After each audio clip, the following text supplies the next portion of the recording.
and the items will be continued until after the regular session meeting. Great, thank you. So now I'm going to call the regular meeting to order. That's the meeting of February 21st, 2018. This is Imperial Beach City Council. Madam Clerk, please take the roll. Councilmember Bragg. Here. Councilmember Spriggs. Here. Councilmember Patton. Here. Mayor Pro Tem West. Here. Mayor Dedina. Here. Okay. Okay. Anyway, as a courtesy of others, please silence your cell phones during the meeting and engage in conversations outside the chambers. If you're here to speak under public comments or on a particular item on the agenda, please fill out a request to speak card and turn it into the city clerk. These cards are located near the doors at the back of the chambers. And now we have Pledge of Allegiance. We have Jimmy Levine, who's a 6th grade student at Mendoza Elementary, will lead us in the Pledge of Allegiance. And Jimmy is a member of the Student Council. Thank you so much for being here.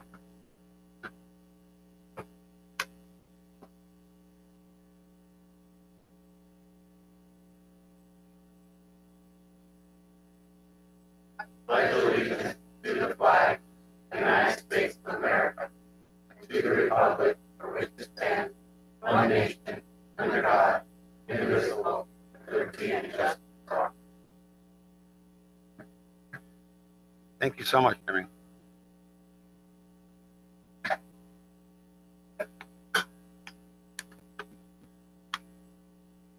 Are there any agenda changes? No, Mr. Mayor. Great, and now we have time for council members to share. Just remember, we had sort of feedback from our city attorney about the nature and purpose of these public sort of informational. It's about inform and reporting on your council business, city council business. And because we're going into an election season, I want to make sure that we don't use this opportunity to sort of promote things that may be electoral related. So I just want to make sure. So really, let's try to stick to the people's business and reporting on council activities. Thank you. Councilmember Bragg. Thank you. I did attend the February 15th MTS meeting as the Imperial Beach City Council representative to MTS. I did bring the service changes that went into effect in 2018. This was in result of our transit optimization plan. Going to give that to the city clerk. If anybody has any questions about what route to take and, has it changed, that's all right here. I did bring something from the meeting. One of the major topics that was discussed at that meeting was the on-call homeless encampment cleanup services. And a picture can tell 1,000 words. This was cleanup at the riverbed in San Diego. But it's important to note that they are also effective here in the city of Imperial Beach, as well as the city of San Diego as it connects to the city of Imperial Beach. We've had instances where people are actually living on our bus benches, prohibiting other people from using that bus bench. So MTS is proactive in making sure that the public can use the benches as they're intended. I did attend the Sandag Transportation meeting, February 16th. It was a very short meeting, but I did request that the Pledge of Allegiance be said at the start of that meeting, and it was well received, and I was asked to lead the Pledge of Allegiance. And I feel that at this time in our country that the Pledge of Allegiance unifies us in a way that maybe something else can't. So that was the purpose why I did that. I did not attend today's LoSAN meeting. Usually teleconference at MTS. The meetings are held in Orange County. The clerk of the LoSAN administration did not submit the agenda in time. It did not meet the Brown Act requirements. So the meeting was not held at MTS today, but it was held in Orange County. So we strive hard to make sure that we're doing things correctly. I was proud that it wasn't held because it did not meet the requirements. As the City of Imperial Beach liaison to the Chamber of Commerce, I hope I don't steal the thunder from Valerie. Would you prefer that I don't announce? Okay. So the Chamber of Commerce is proud to announce that their ribbon cutting ceremony for their new location, their new office at 1221 Palm Avenue, will be February 28th at 5 p.m. Parking is limited at this new location, so I would urge everybody to take public transportation. Thank you.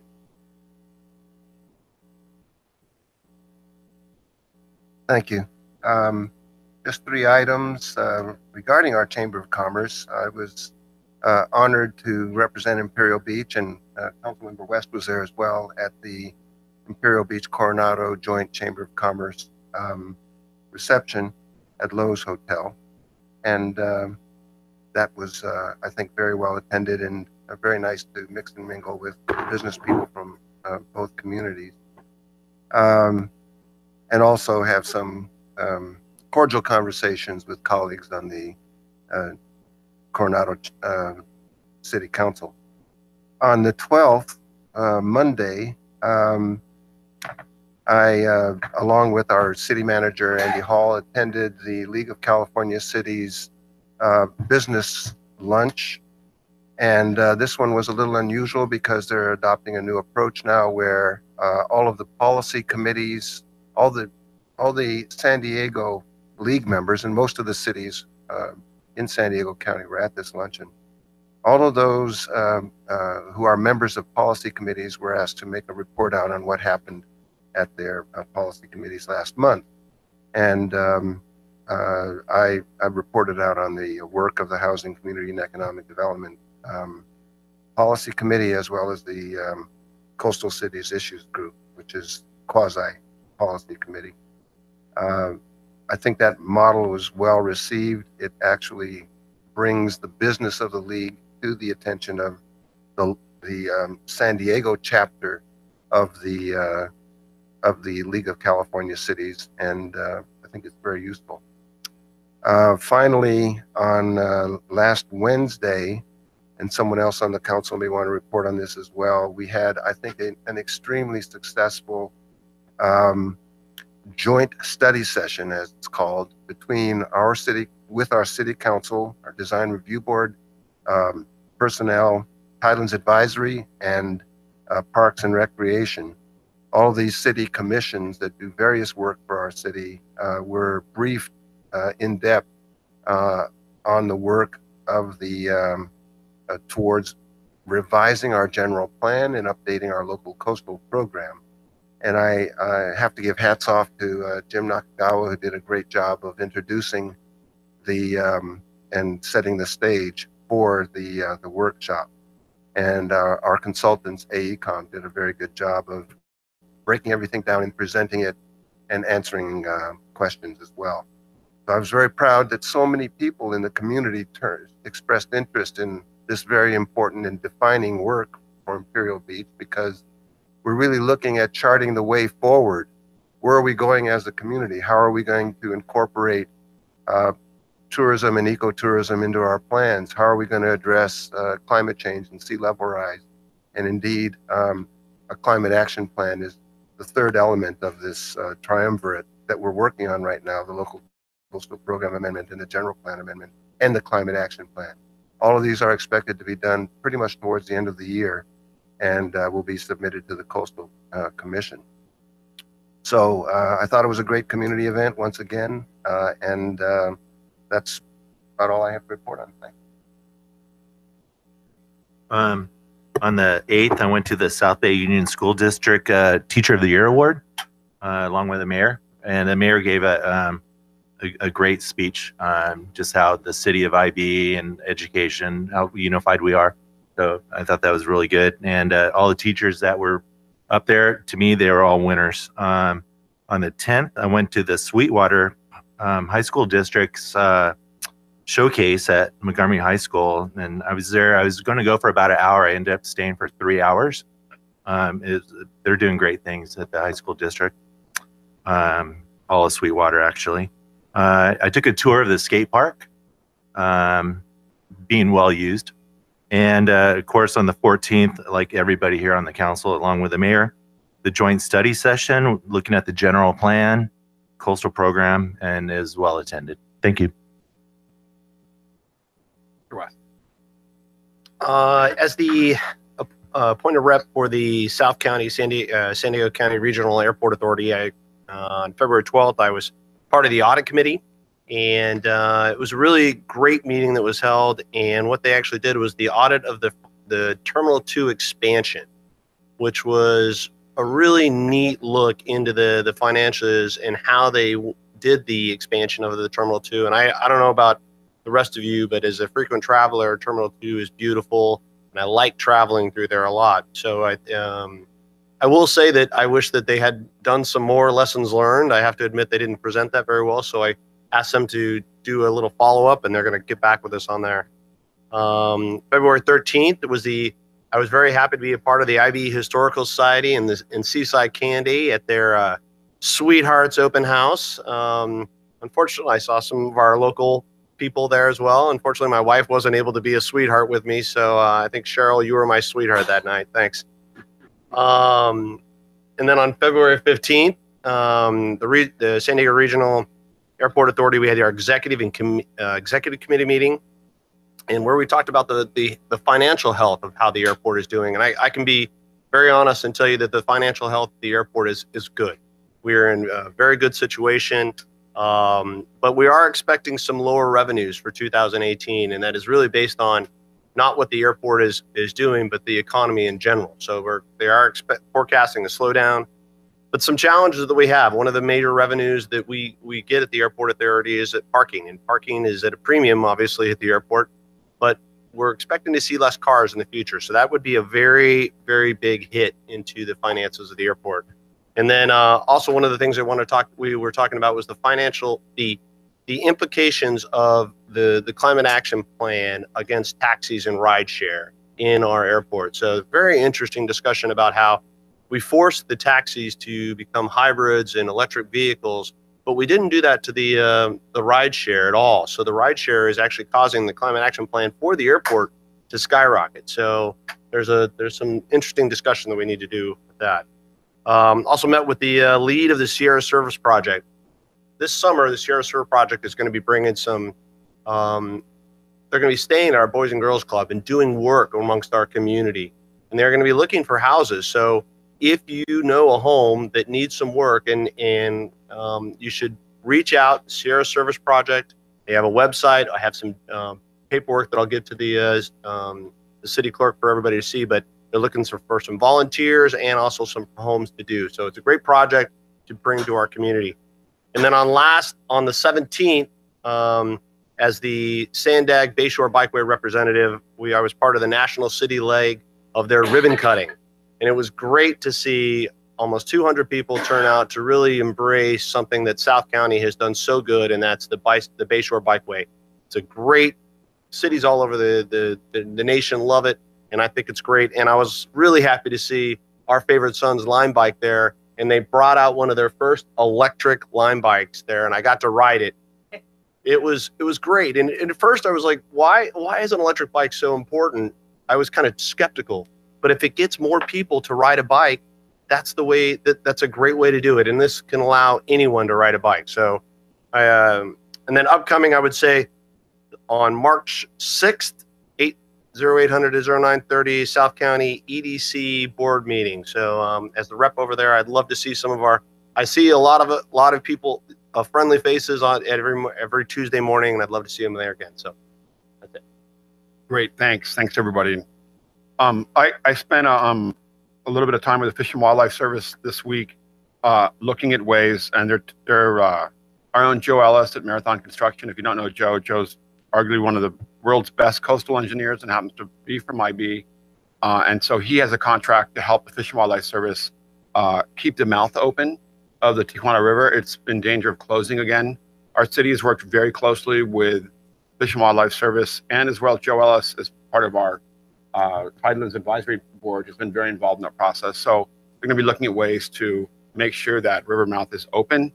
And then as part of that discussion, we talked a little bit about our own IB flamingo that's gotten a lot of attention.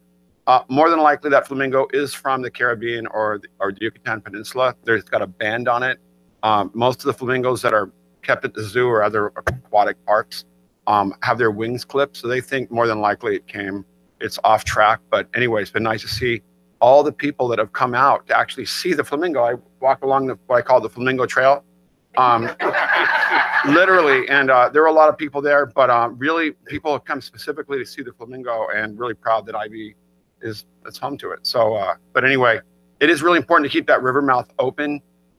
If you don't remember, 2 years ago it closed and it rained, and then the Seacoast Drive started flooding.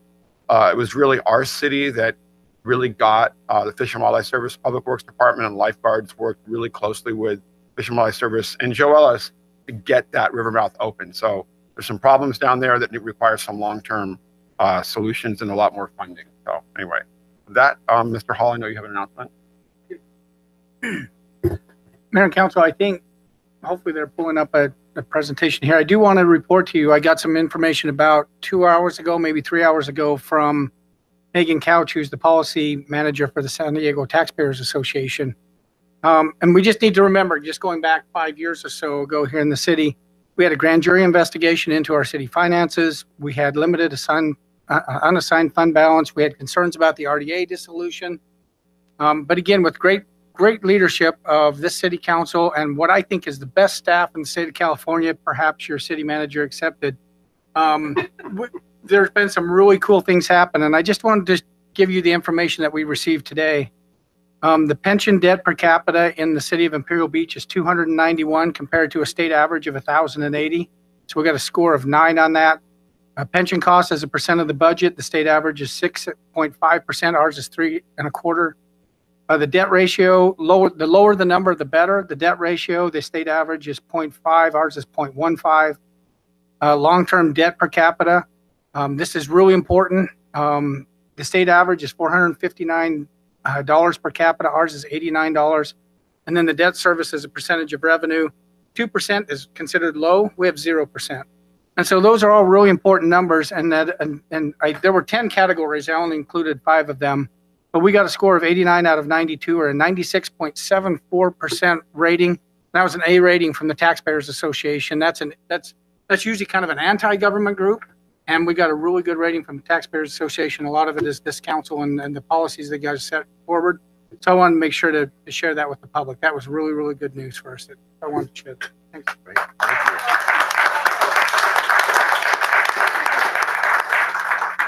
Thanks for that. Appreciate that update.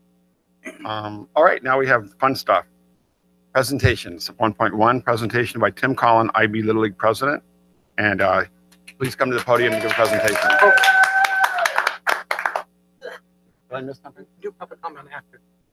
Oh, I'm sorry. I messed up. They're good. I'm so eager to hear from our friends at IB Little League. All right. Well, he's going to hand some stuff out. Thank you guys for and ladies for having me here tonight. We just want to recognize, as a league, the board approved the city to become lifetime members of Imperial Beach Little League. So I just wanted to recognize you guys for all the partnership and the hard work that you guys have done for us as a Little League. We wouldn't be anywhere near where we could be without the help. Mr. Hall's been there. I mean, you guys have been awesome. So we wanted to induct you guys. There's only about 40 people that are lifetime members. So it's pretty special recognition for you guys. So I just wanted to make sure you guys knew we're very appreciative of everything you guys done for us. So thank you. And then I have a couple more things. We'll do a photo. We can do a quick photo with that. Yeah, great. Okay. If you guys remember, a few years ago, the city had a co-ed team and it didn't go very well. Uh-oh. So, okay. So this helmet is for Ed. Safe. We put a lot of time into this. That's awesome. There's a long story behind that. This is for Mr. Hall, because things are always under construction.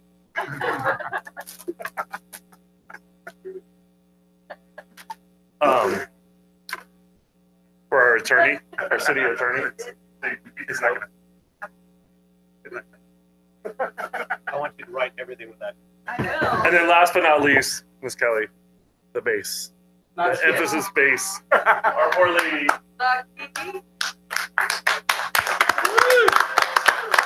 bass got the better for 1 year out there.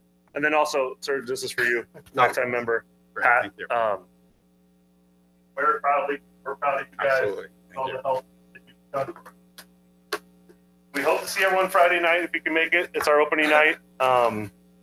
some festivities, some raffles, 5 o'clock. And it's for anybody. We're going to raffle off a TV, a baseball bat, Padre tickets. We'll have the Padres there. We're having, not even anybody, you guys will be the first. We're having some big, huge arch built out of balloons. That's pretty cool for the kids. So hopefully it's not too cold and it doesn't look like it's going to rain. So it's going to be a fun time. So hope to see you guys out there and thank you for the time. Can we do a photo? Yeah, photo. Can we do a photo with the council?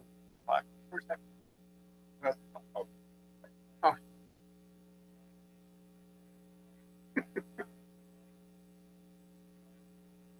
Hey.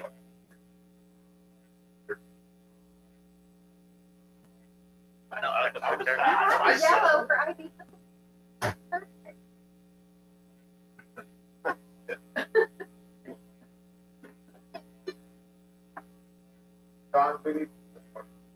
Don, definitely. Come on. Don. He feels like since he's not the president anymore, he doesn't need to get Don should always be in the photo. I wouldn't be anywhere with that. All right, on the count of 3. 1, 2. Great. All right.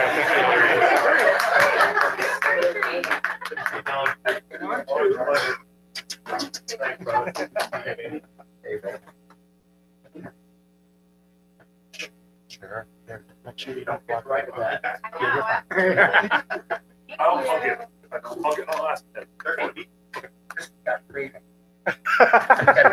That's awesome. Radar and hearing aids.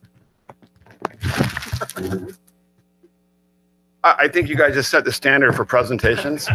And just, I wanted to comment. I don't know if there's other council members who wanted to comment, but I wrote a column recently talking about leaderful, a city that's filled with leaders. And what's been really impressive to me about organizations like the Boys and Girls Club, but also like IB Little League, is that you're an organization committed to building leadership, to building the next generation of leadership, always understanding that you're always managing and then you're always building leadership to create the next generation of leadership. It's really evident and that you have very high standards. You guys are great role models for what a community means. It's not just a city. We have a whole host of organizations and individuals that work together to make things better. And more importantly, to set the standard for this city that we focus on kids and families. That's a foundational element. That's our, and I was thinking a lot about this recently. That's the culture of our community. And now that's the culture of our city. We're in tune. Doesn't mean that we don't always see things eye to eye, but collectively we're focused on kids and families and this idea that we're always building leadership. So it's been really impressive to see IB Little League develop, but also provide a really great role model for other organizations, and more importantly, how we work as a city. So thank you so much. We learned from you guys, and it's been a great partnership with the city, but I'm really, really impressed with all the work you do. And at the end of the day, you can talk a lot, but the evidence of your work is in the field, and then in the kids and families and the love that we see there, because it's really, really impressive. So thank you. Any other comments? Great. All right, good. All right, well, yeah, thank you so much. All right, now I messed up like I always do, and that's with a request to speak. So now we have Greg Neal. And Mr. Boyd, I just want to make sure you were going to speak on the marijuana issue, 5-point run. Is that correct? Okay, all right. It wasn't written down. Okay. Greg Neal, 458 Downing. Oh, you do public comment as well, Mr. Boyd? So you want to speak on public comment and then okay. I'm sorry, I wasn't clear about that. Okay. This is something I spoke with Mr. Hall about, coming in and out of 9th and Palm on 9th Street. There's a trucks that park there on the curb. Curb needs to be painted red. Mr. Hall knows about that. One of the other things is the far east that I forgot to bring up, the far east entrance. They turn that off at night, the lighting. And I go there about, I go out into work early, so probably about 4:30 when Starbucks opens, it's dark. Today, one of the gates was swung wide open. I don't know from wind or what, that they used on the dirt lot there, and was kind of blocking it in the dark. Also, I noticed a couple cars parked there probably about a month or two ago. I didn't think much of it, but the next morning, I noticed there was graffiti all over the construction fencing, okay, which was rectified, of course, okay.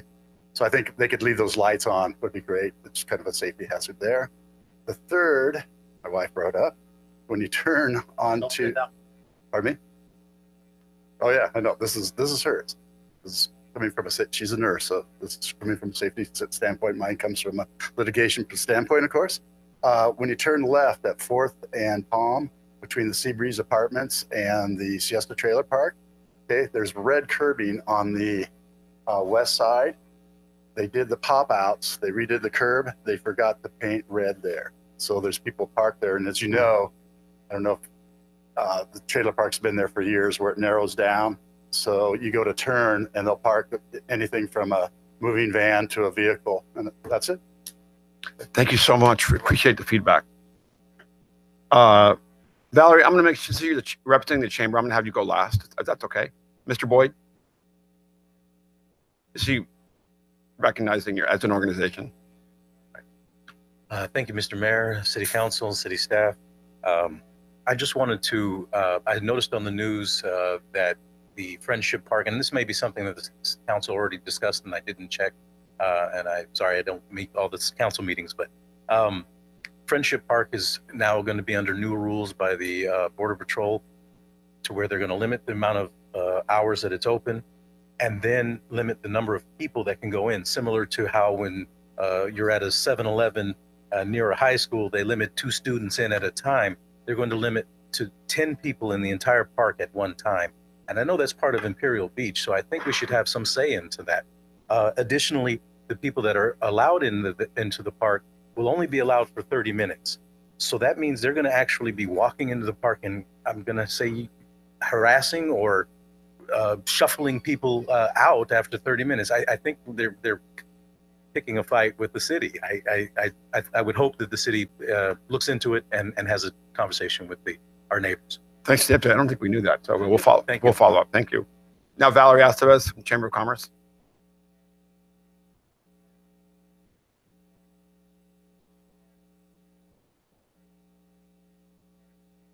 Valerie Estevez, Imperial Beach Chamber of Commerce, 1221 Palm Avenue. So excited. Thank you, Mayor, Pro Tem Mayor, and Council, and City Manager. Just a quick couple of things.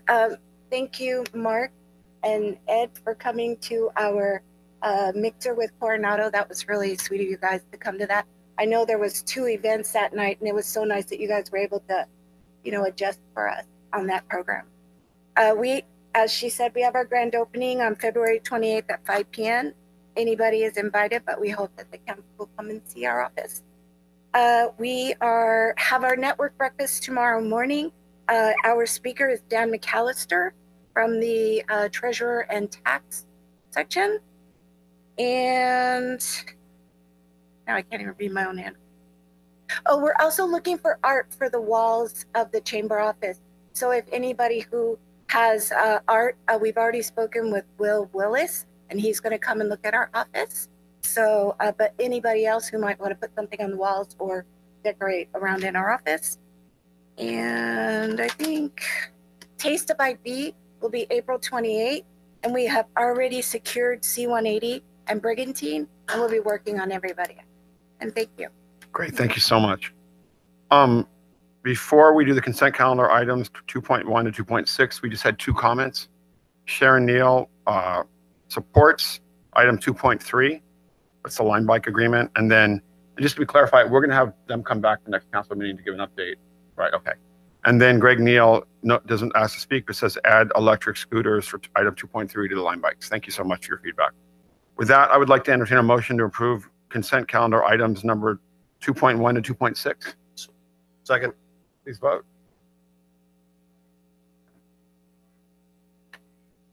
Motion carried unanimously.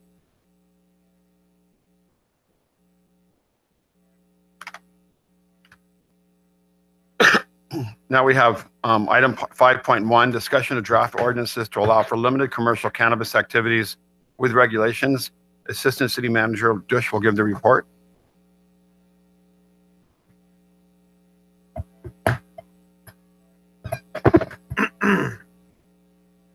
Thank you, Mayor and members of council.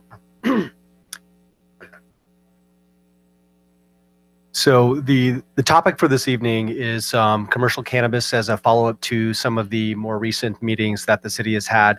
And so always starting with the what is on the agenda this evening that you'd be contemplating. And it's the consideration of a public and state clearinghouse ordinance review.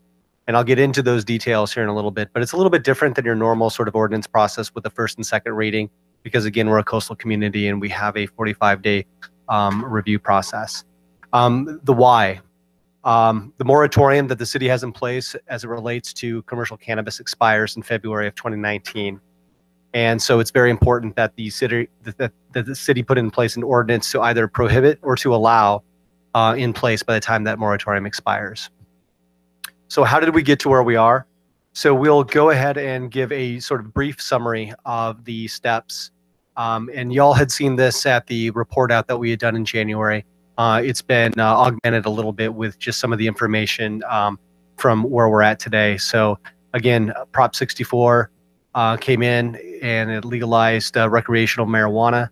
The city council formed an ad hoc. The ad hoc comprised of council members Bragg and Mayor Pro Tem West went through and did a bunch of research. We held outreach meetings, interviewed lots of individuals, and here we are today. At your last meeting, we had information as it related to some of the ordinance elements, and that has been manifest into this state clearinghouse and public review draft. Again, very different types of cannabis sort of types. You have cultivation, manufacturing, testing, delivery, retail, and there was a lounge sort of use that was identified in a citizen petition that, as many of you know, had been determined to not meet the election criteria. At one of the outreach meetings, the city council held a sort of straw poll. I won't go through these in detail as I had done last time, but it's important to note that the regulations, if cannabis businesses were to locate in Imperial Beach, that the community, 91% had indicated that they should be locally driven. So at your last meeting where we received direction in order to prepare this public draft and state clearinghouse ordinance, of course, personal cultivation and use per state law is allowed. There's no impediment there per state requirements. There was direction given that if the city were to have commercial cannabis, that it would be retail outlets only with delivery, and that delivery would need to be in conjunction with that retail outlet. And the zoning, it would be restricted to that area, CMU1, which is generally located along SR 75. The separation requirements identified are 900 feet from schools, parks, playgrounds, other commercial cannabis uses, licensed daycare facilities, drug and rehabilitation services, and of course there would be a landscape buffer adjacent to residential zoning. And the number of licenses that was identified at our last meeting was 2. Here is a blow up of the areas that would be eligible for potential locations. These colored areas represent those areas that are restricted zones. So the area inside this red dashed line that are white are areas that are potential, subject again to the locational criteria and the separations, that would have the ability potentially to apply for a permit. Some of the operational standards and requirements that are outlined in the ordinance include hours of operation, signage, odor control, access, visibility, security. Again, the frontage along SR 75, enhanced site and building requirements, a LEED standard, and architectural design. The licenses would go through a process that I'll explain a little bit more in detail. I have a flow chart, but just generally, it would be primarily an administrative process subject to specific guidelines. There would be a completeness process and a random selection process if necessary, and I'll explain what that means in a moment. And then, of course, businesses would need to be operated in compliance with safety and security and other regulations, and of course, state permits would be necessary. So the proposed ordinance outline, again, because this is a little bit different, right now, what is before you is a draft ordinance that would be circulated for 45 days if that direction is given, pursuant to our process to amend the city zoning code. After 45 days at a minimum, the city council may hold a public hearing to consider introduction of the ordinance and thereafter consider adoption. If the city council adopts an ordinance after the first and second reading, it would then also need to go to the California Coastal Commission. And that's important because as we talked at the beginning of this presentation, February is when the city's moratorium expires. So it's important that there be some sort of regulatory regime that addresses commercial cannabis. So the process that could be contemplated, as I had mentioned, so let's say that everything that I talked about just on the previous slide, the 45 days, the first and second reading, all that was done. That's represented here by this sort of first bubble. Let's say that we have an effective ordinance in place after the California Coastal Commission does their thing. There would be a time period within which that the city staff would need to prepare applications and establish those dates and time periods. And they would set a time period by which applications could be submitted. There would be, just like any other land use application process, an ability to cure, and then there would ultimately be a determination that your application is complete. Following that completeness review, again, depending upon the number of applications that are received. Yes. No, yes, thank you, Mayor. That's a great point because an application process, and again, I apologize for not being detailed. Those of us zoning wonks who deal with zoning all the time understand that a zoning application is going to be tied to an application that's tied to a site. So for instance, it would be, the X100 block on SR 75, it would be a legal description of a parcel. So that individual would have to secure that site, and that would be a part of this application process. It couldn't just be a random sort of or a lottery process in terms of everybody could throw their name in the hat and say, oh, I have the ability now to do this. No, it's a little bit different insofar as land use goes, where, hey, I have a site and it meets the criteria that are established in the ordinance. Those would be the elements that staff would have to review to make sure they complied with the ordinance elements. So that would be the second and sort of third sort of bubbles here. Following that completeness review, meaning it's reviewed and complete, depending upon the number of applications that would get through that sort of first phase filter, if you will, for lack of a better term, it would go to, if let's say that the city had established a number of permits and the number of applications was less than that number of permits, there would not be a need for a random selection process. It could go directly to either a site plan, a design review, a coastal development permit, and then the CEQA review. And I can't tell you which of those it would be required because it depends upon the site location specifics, the building itself, how much they're going to do. So again, that is just like any other land use application process. If there were more applicants than the number of permits available, then there would be a random selection process. Then following that random selection process, it would go through site plan, design review, coastal development permit, and a CEQA review, if necessary. Following that, of course, is construction, tenant improvements, and then monitoring. So again, ending with the what. This is the consideration of the public and state clearinghouse ordinance review. And the why is because, again, the moratorium expires in February of 19, and an ordinance to either prohibit or to allow must be in place. So with that, the recommendation would be that the City Council consider and discuss the draft ordinances and provide direction to staff regarding the revisions to the draft ordinances, circulating the ordinances, or additional actions related to the issues. With that, I conclude my presentation. Stand ready for any questions. Do we have questions? Or we go to public comment and then we have time to, okay, good. Okay, we have quite a few people. And then Greg and Sharon Neal, you both put in, Sharon, you're donating time to Greg. Greg, you need 6 minutes? You can get it done in 3? Yeah, okay. Greg Neal, 458 Donix and 200 Palm.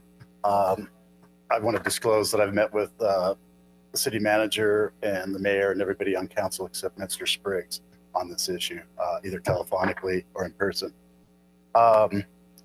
I guess you've gotten my correspondence, all of you, and possibly have hopefully reviewed it. Okay, thank you. The recent correspondence. So basically, I don't understand why C2 is cut out of the process. I understand the setbacks, et cetera. We were requesting, when I first came, I knew that state law was 600 feet. Requesting an 800-foot setback brings it from 2nd and Palm down to 7th Street, basically, and allows us to just compete in the process, okay?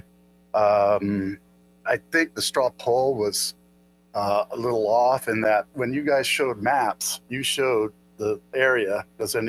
Basically, to me, it was, does anybody object to that?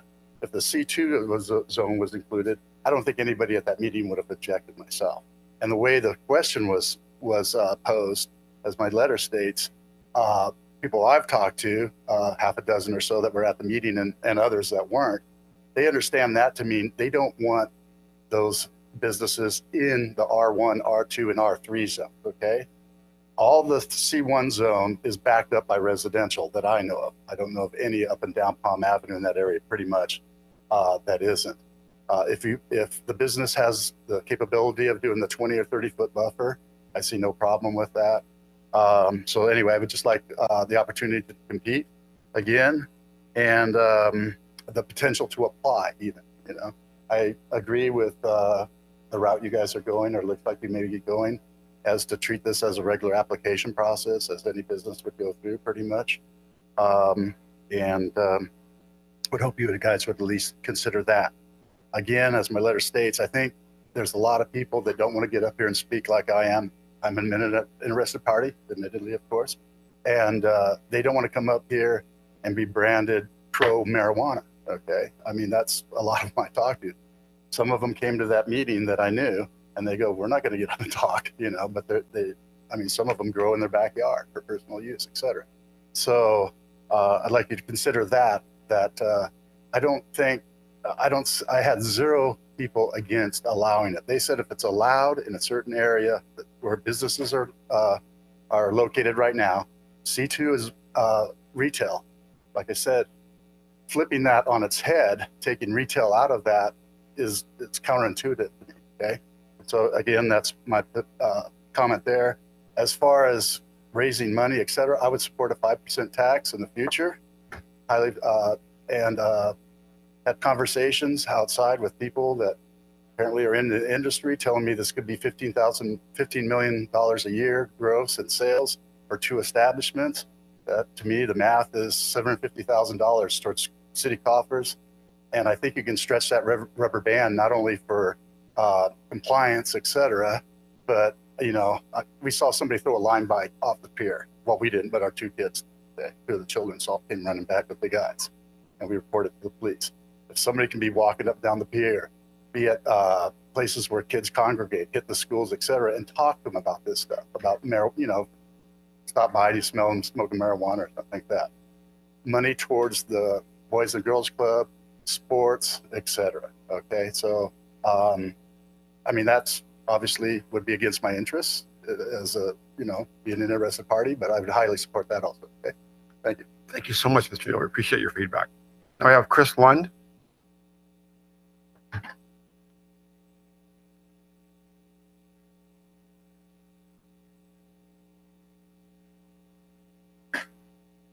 Thank you.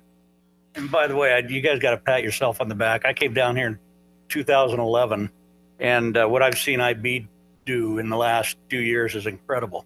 So I just bought 2 houses here. But basically, what I'm backing is the medical cannabis group, and what our company has. We're all botanists, PhDs, attorneys, and you know, I spoke at the last meeting. Primarily because I almost lost my wife a couple of years ago. The doctor just signed her off, said she's done.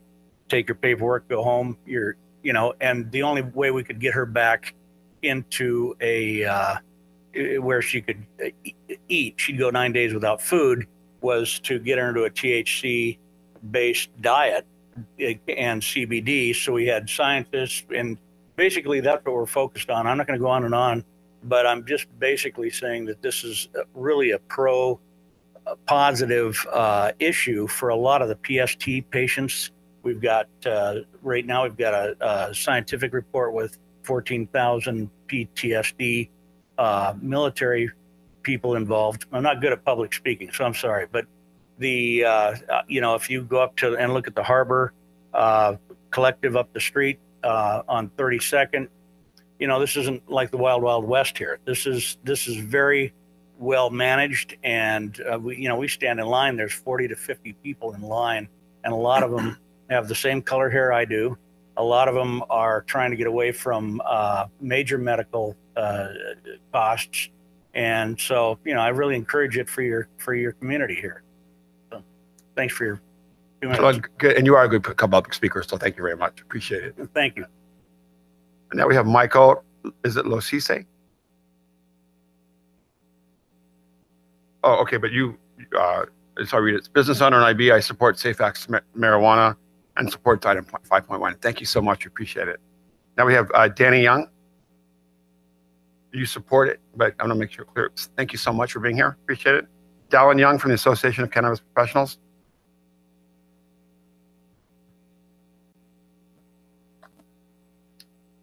Hey, good evening, Council. Thank you very much for having me. My name is Dallin. I'm the Executive Director of the Association of Cannabis Professionals. I'd first like to thank all of Council and staff for the research that they have done on this issue and for voting on this ordinance here tonight. What you have before you is an opportunity to bring a new industry to Imperial Beach that can revitalize key portions of the city while providing jobs, economic benefits, and access to alternative medicine for your residents. You'll probably have a few people here today that will tell you that bringing these businesses to Imperial Beach is going to bring harm and risk associated with them. This has not been the case, as we have seen in many examples that we now have all across the state of California and locally here in San Diego County as well. These businesses have already demonstrated without question that they can be a net positive for the city and for the community. Recreational cannabis has been legal for close to 2 months now, and we have not seen any of the gloom and doom scenarios that have come to fruition that our opponents have prophesied. What we have seen is more people making the change from opioids, other pharmaceuticals, and alcohol to cannabis, which has demonstrated over and over again to be a safe and preferable alternative to these other substances.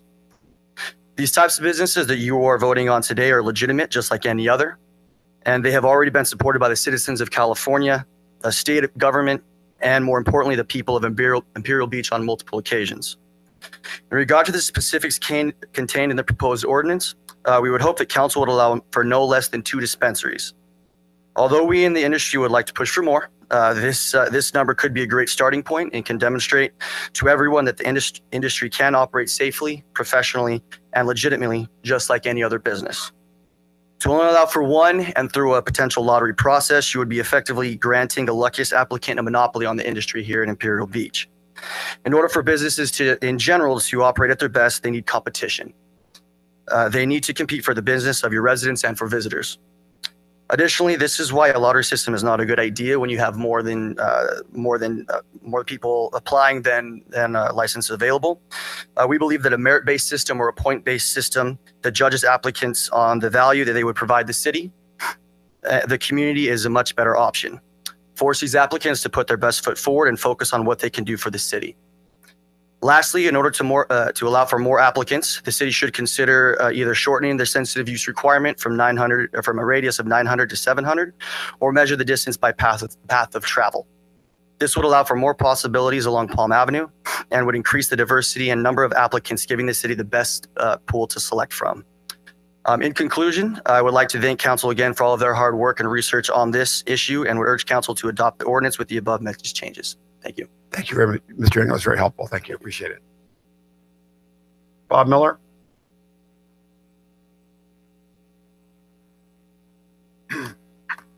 Bob Miller, 1167 5th Street.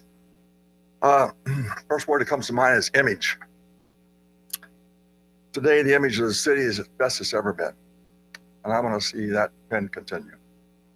If we do go forward with outlets, I hope that we do it in the most minimum way possible. I'm not in favor of manufacturing. I just want to keep this under the radar and as minimum as you can. Thank you very much. Thank you so much, Mr. Miller. Kathleen Lippin. Sorry if I didn't read that correctly.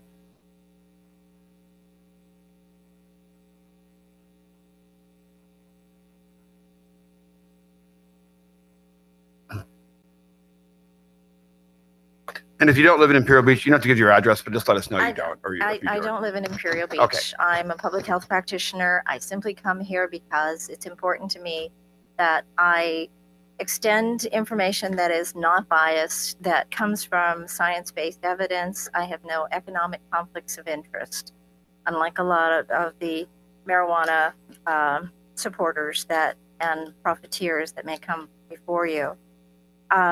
Prop 64 did legalize recreational marijuana use, but again, it doesn't mean that cities and counties are going to be forced to accommodate the industry.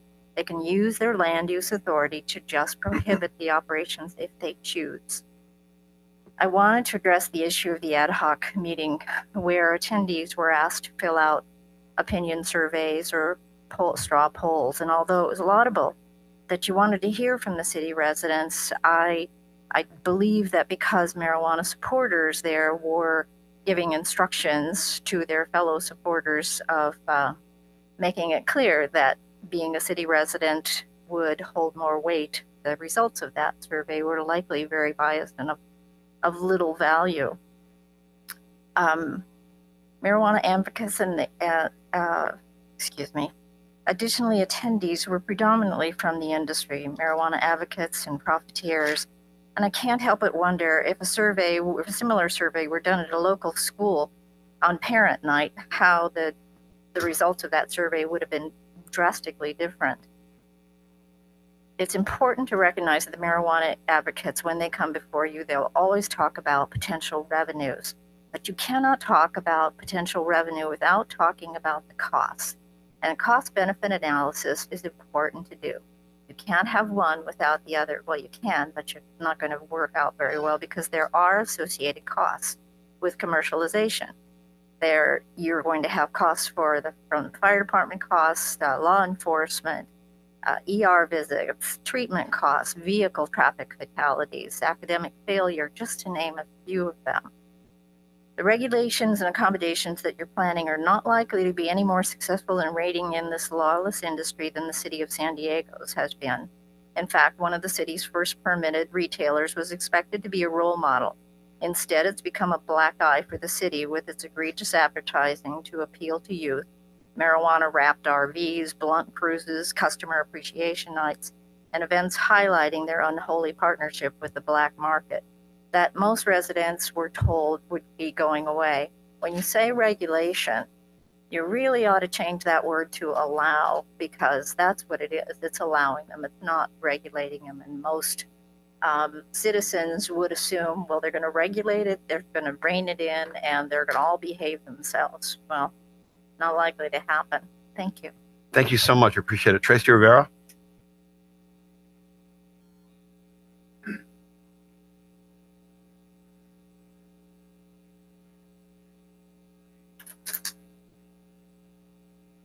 Hi, thank you very much. Tracy Rivera, 1239 Palm Avenue. I want to congratulate the City Council, Mayor, and City staff for the hard work that you've done on this draft, and thank you for your time and put into it. I've spoke here before a number of times regarding my own personal feeling about medical marijuana use and my own personal need. I've spent time reading your draft, and I just wanted to bring up a couple items. I believe that the door-to-door within the 600 feet that's the state would be something that is good for our city. Part of the reason that would allow for some of the CP2 and even CP3 areas would open up those locations, and by allowing for more locations within the city, we will see more applicants, which would allow the community to have more say in who actually is going to be part of that. And I think that is important. My office would be within 600 feet of some of those areas, so I would probably or likely see one of these businesses within close range to my own business, and I'm here to say that I would support it. I think that that there's a lot of opportunity here for the city and finances and different thing difference, but it also will bring traffic. And as we've heard tonight, in different places, there's lines of people out the door. It would give a chance for people to shop in our other businesses and our other stores along these districts and provide that economic impact. I believe that we should do the merit-based, community-based, have a community input on these businesses that open here and the merit-based system. And I'd also like to say, with as a matter of disclosure, I have no personal financial tie to this. I will not be opening a business. I have no financial means in that. I am just a citizen, a business owner here, and also a patient who uses medical marijuana. And I'd also like to invite you to the economic impact, the cannabis economic impact that will be at Chula Vista tomorrow morning from 8 to 10. And it will show what the cannabis industry can do for the city, and I hope everybody can be there, including the audience. Thank you very much. Can I ask you a question? Tax, we're hearing tax. Oh, yes. The I would support city tax on the and thank you. There was another note on here that I had, the discounting. I believe that allowing the discount is another part of that, and I know that that may lead into some advertising, but you allow PTSD patients and veterans and medical patients the ability to get their medicine at a lower rate. It also allows business to have the opportunity to, to have business and stuff. But yes, I would also support a tax, a city tax on recreational. Great, thank you. Thank you very much. Mr. Boyd?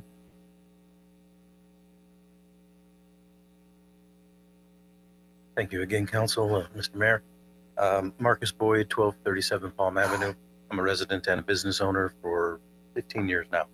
I thank you very much for moving this issue forward. It's been many, many years at the council's desk, and it's finally getting its just regulation. Reading the proposed regulations, Imperial Beach, because it's such a dense community, a 900-foot radius around buildings really limits the number of locations. And if it, rather than just looking at a blank map, if you actually look at the places that are in those locations, it limits it to a very, very limited number of possibilities.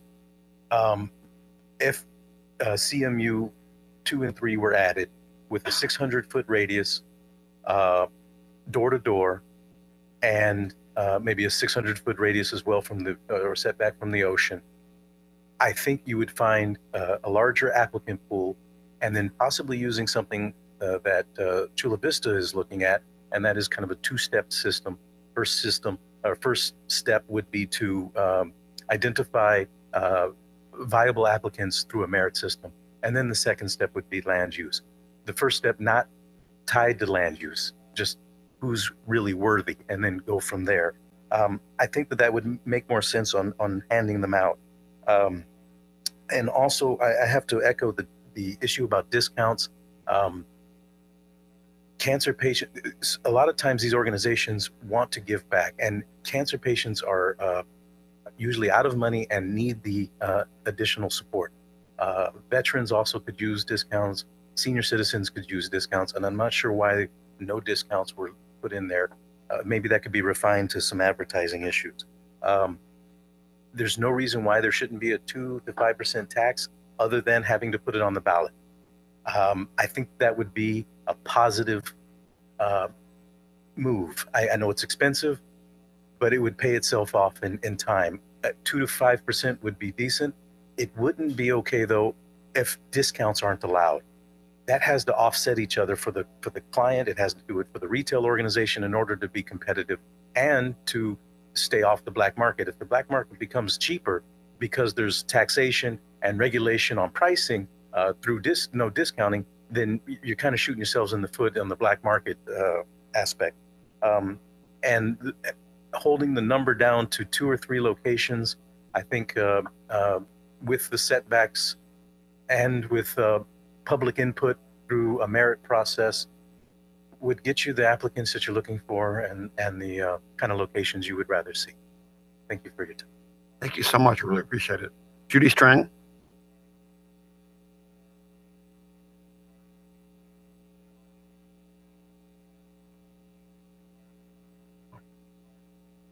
Ms. Strang, just make sure we had this issue before. You have it down. You live that you have an address in Imperial Beach, but you don't live in. You live in Imperial Beach. I own that. The family trust owns that piece of property. So It's an apartment you house. represent a family trust that has Yes, property in Imperial Beach. 1302 13th Street. And you're a resident of where?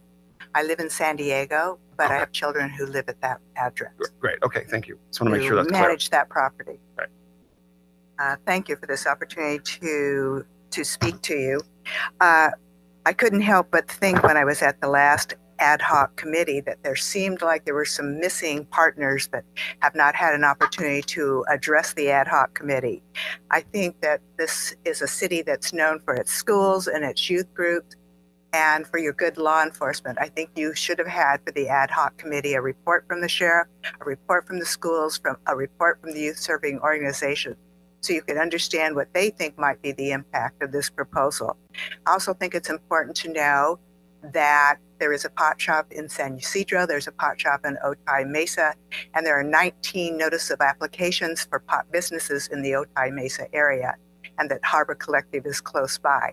So if access is your concern, there is plenty of access in this community. I think it's important to know that for Metapot, that patients and caregivers can always exchange pot, that bans don't exist for them under state law. They always have that opportunity to exchange pot and to provide it to each other.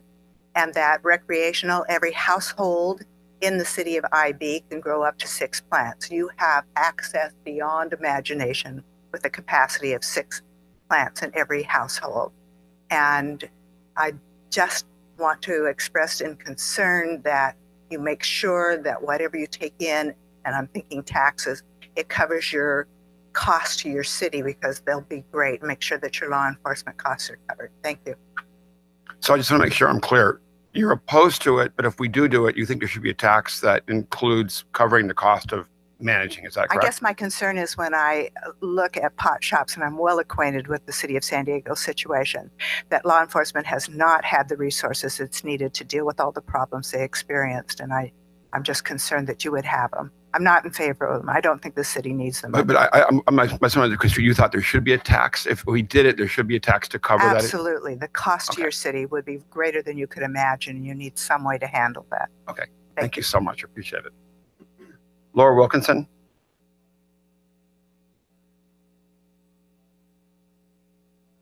Thank you to all of you. Many of you know I'm a member of the California Cannabis Industry Association. We are a trade organization that does represent professional cannabis business people throughout the state. Our leaders right now are actually writing the final rulemaking in Sacramento with the leaders up there.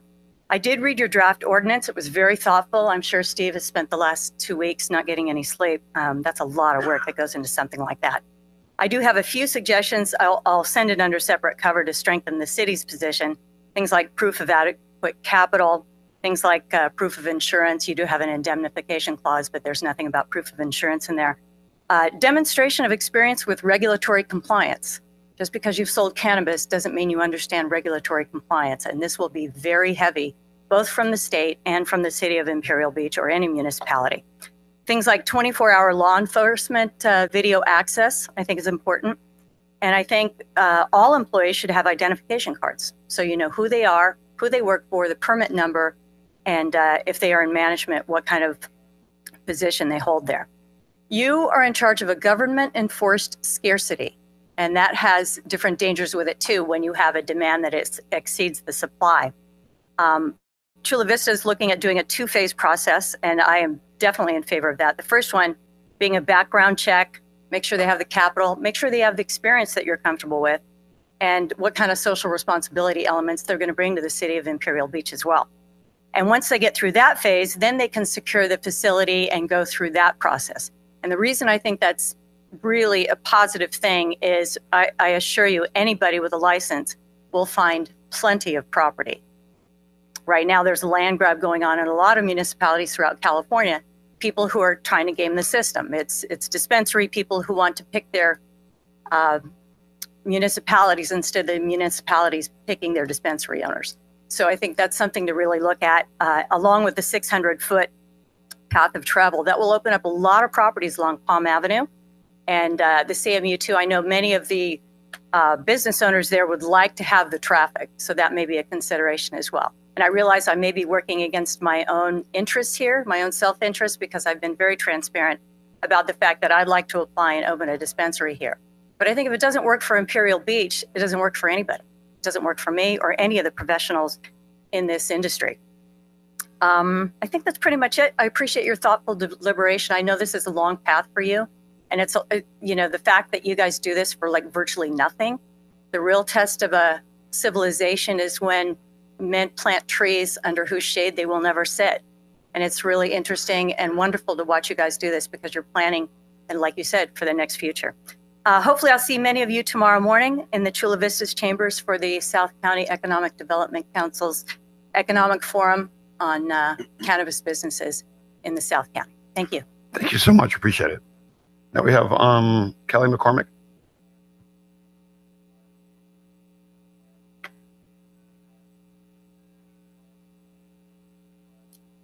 Hello, I'm Kelly McCormick, and I do not live in Imperial Beach. I work with PTAs throughout the region.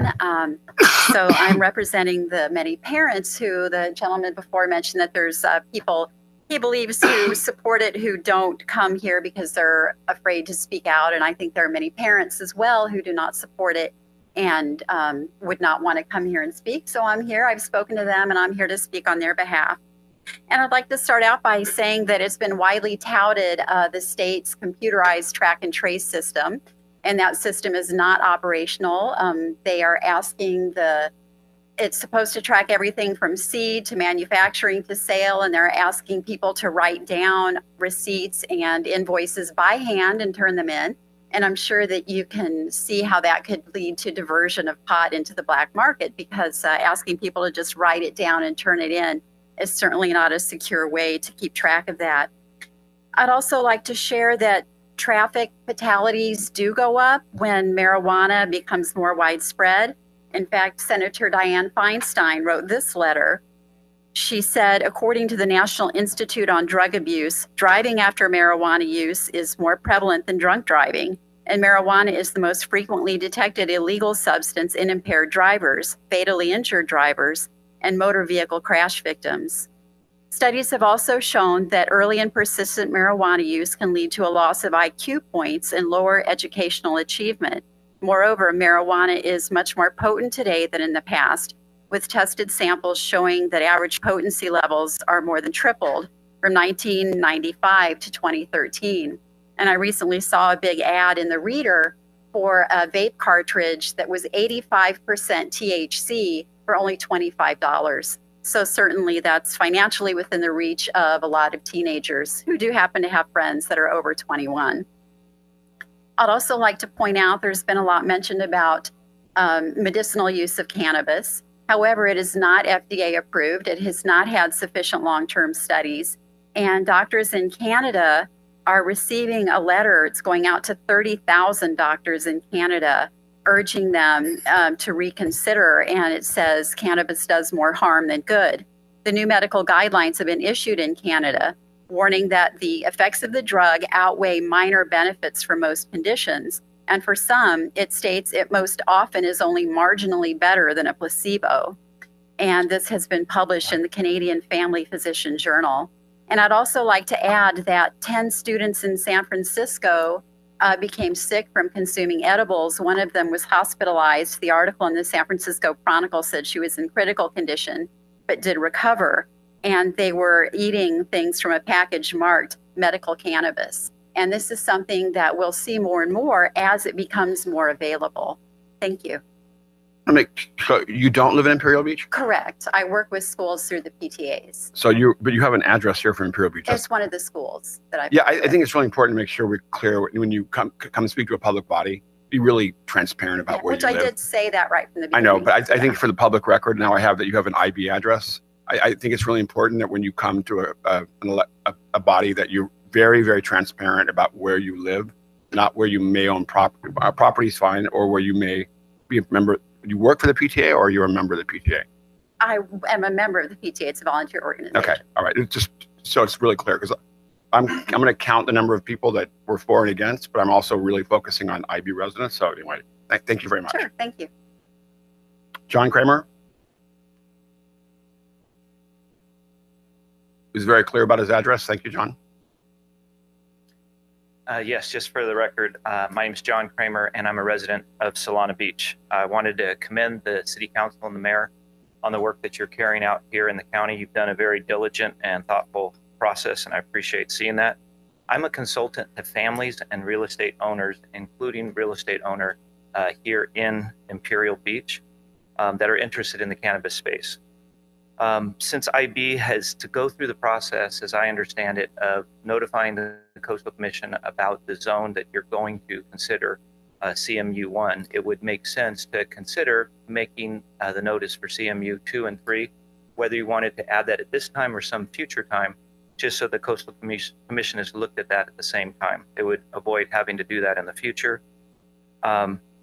Regarding property values, we've seen in other cities that I've helped by shortening the sensitive use setback. When it's a small city like this where you can control the individuals who are involved in the dispensaries, that can actually help with the property values for all properties in the city and provide the opportunity for more property owners to have an opportunity to have their property considered. It's not just the fact of who's going to be the dispensary owner, but every dispensary owner who's leasing a property or purchasing a property has to find a property from an existing owner here in Imperial Beach.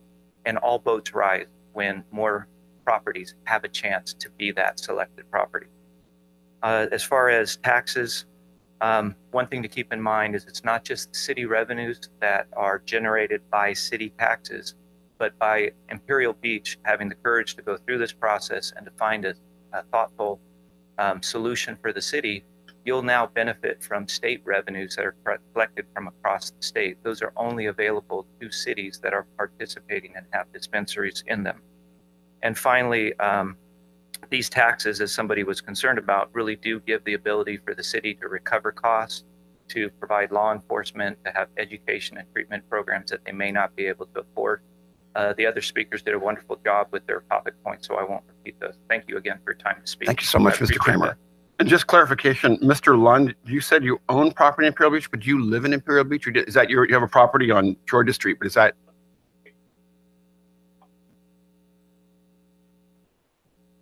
Guess you're a Coronado resident. Okay. All right. Great. I just wanted to summarize because I want to make sure for the council, we had 8 residents from Imperial Beach in favor of some sort of ordinance. Mr. and Mrs. Neal, I understand that you're in favor of commercial dispensaries, but you put support, neutral, and opposed for your card. So no, I get it. I'm just trying to make sure that it's at least supporting this process. 0 residents oppose the ordinance. So that's real clear. Totally, we had 11 individuals representing businesses as well, supporting this ordinance. 3 in opposition that aren't from Imperial Beach. So I just want to make sure that we're counting unit. So I want to make sure that was clear. That's why I asked those questions. It's important for the council to know that. Good. I want to thank everybody for those thoughtful and constructive testimony and feedback. It's really helpful for us to have very specific points to address. That's why we're asking questions as well. So appreciate that and appreciate all the thoughtful emails that we've gotten and even some of the meetings that we've had. I think those have been disclosed so as well. Great. Guess you want to start? I know this is a really complicated process, and I know that I heard about a suggestion possibly to divide this discussion and sort of way of framing it and then sort of moving forward so we can digest it and that to 3 different subjects because we're not voting on the final ordinance. Maybe and I'd love to have your feedback. We talk about the number of facilities we're talking about, potential dispensaries. The second way we would move forward on this is then to talk about the regulatory framework, the regulations that would go into sort of deciding what dispensary would require. And then this number 3, the selection process. And then we would vote, to move forward, have that discussion and then move forward after that. because this isn't a final ordinance, that would provide feedback for the council. I don't know how that sounds. I'm sorry. I think the regulations, selection is just the criteria for selecting who receives approval. Yeah, right. So zoning would be within the regulations. What was the third one? It's that selection process. The first one's the actual number of dispensaries. Yeah. Yes, Councilmember Bragg. Mr. Mayor, I really do appreciate that of bifurcating these three Right. issues. Most of you know I was not at the last meeting. I do apologize to my colleagues. I apologize to the public. I have a sister who is dealing with pancreatic cancer. So last month my decision was to go be with her. This month it's to be here. I will be leaving this meeting and going to her. So I do apologize. So some of this was catch up for me. I do appreciate hopefully my colleagues agreeing to maybe bifurcate these and in this order. So dealing with how many, the process, selection, and then the actual regulations, because I think just in terms of the way we talked about it was numbers, regulations, and then the selection process. right. Okay. But In the I would order. like the process selection second, Oh, okay. because that deals directly with the regulation. Get it. Okay. So, thank you. Do we need to vote on that, or we just have consensus? Is there consensus at what the proposal that Councilmember Bragg? So we have the number, then we talk about the selection process, right? And then when we go through each process, each discussion, we would then have a vote, and then we move on. Mayor, I would just say that the number point to me, and I was going to, in my comment, separate into similar categories, but the number point, it seems to me, brings in the big picture issue of how do we see this working in Imperial Beach? Do we see it working at all? What are the overall sort of impacts on the community that we are concerned about or want to avoid? That sort of sets a broader kind of framework for discussion around numbers. And I just wanted to make sure that was okay with it. So do you have I guess you're asking for a pre-discussion on big picture stuff? Because I thought that or are you talking about having that discussion within that? No, I think it's within the number issue. Yeah, great, okay. And then just to keep it fair, rather than having us press buttons all the time, we'll just go, we can start this way and then move that way. Is that sound okay? That way, it's fair. Does that sound okay?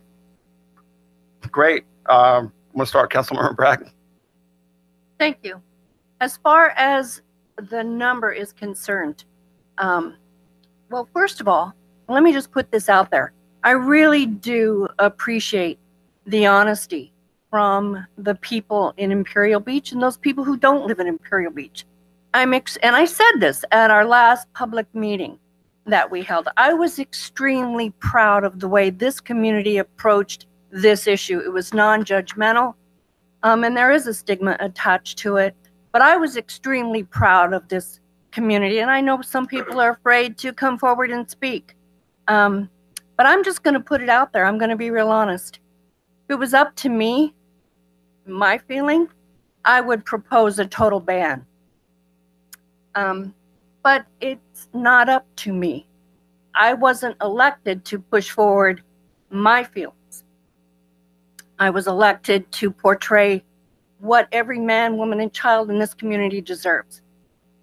So for me, if we look at population base, having how many cannabis outlets, well, let's say there's 28,000 people in the city of Imperial Beach. Half of those are not even of age to purchase cannabis. So now we're down to about 14,000. And half of those people would buy and half of them wouldn't. So now we're talking about 8,000 people. So for me, I would support one outlet.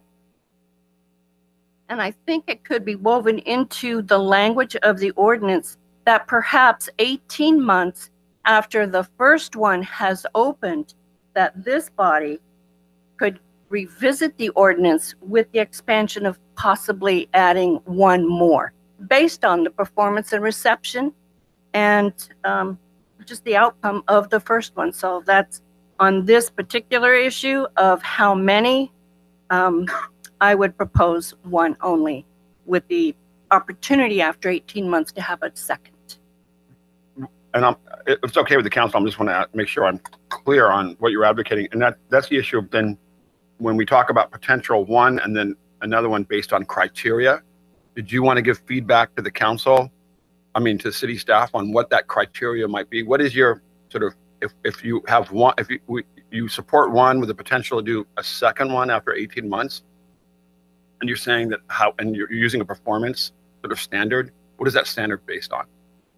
Well, I think that there could be some considerations certainly given to numbers of calls from the sheriff's department, how well that has been. Are there any other issues? You know, just how well that first one has performed and has been accepted in the community. Maybe the community is going to come forward and say, hey, Councilmember Braggs, I can't get in there. There's a line out the door. You know, we need another one, or not. So I just think some of that is, you know, is going to be seen, but certainly the number of visits from our sheriff's department. So public safety is a criteria, right? Obviously. Okay, that's good. Thank you so much. Mr. Spriggs.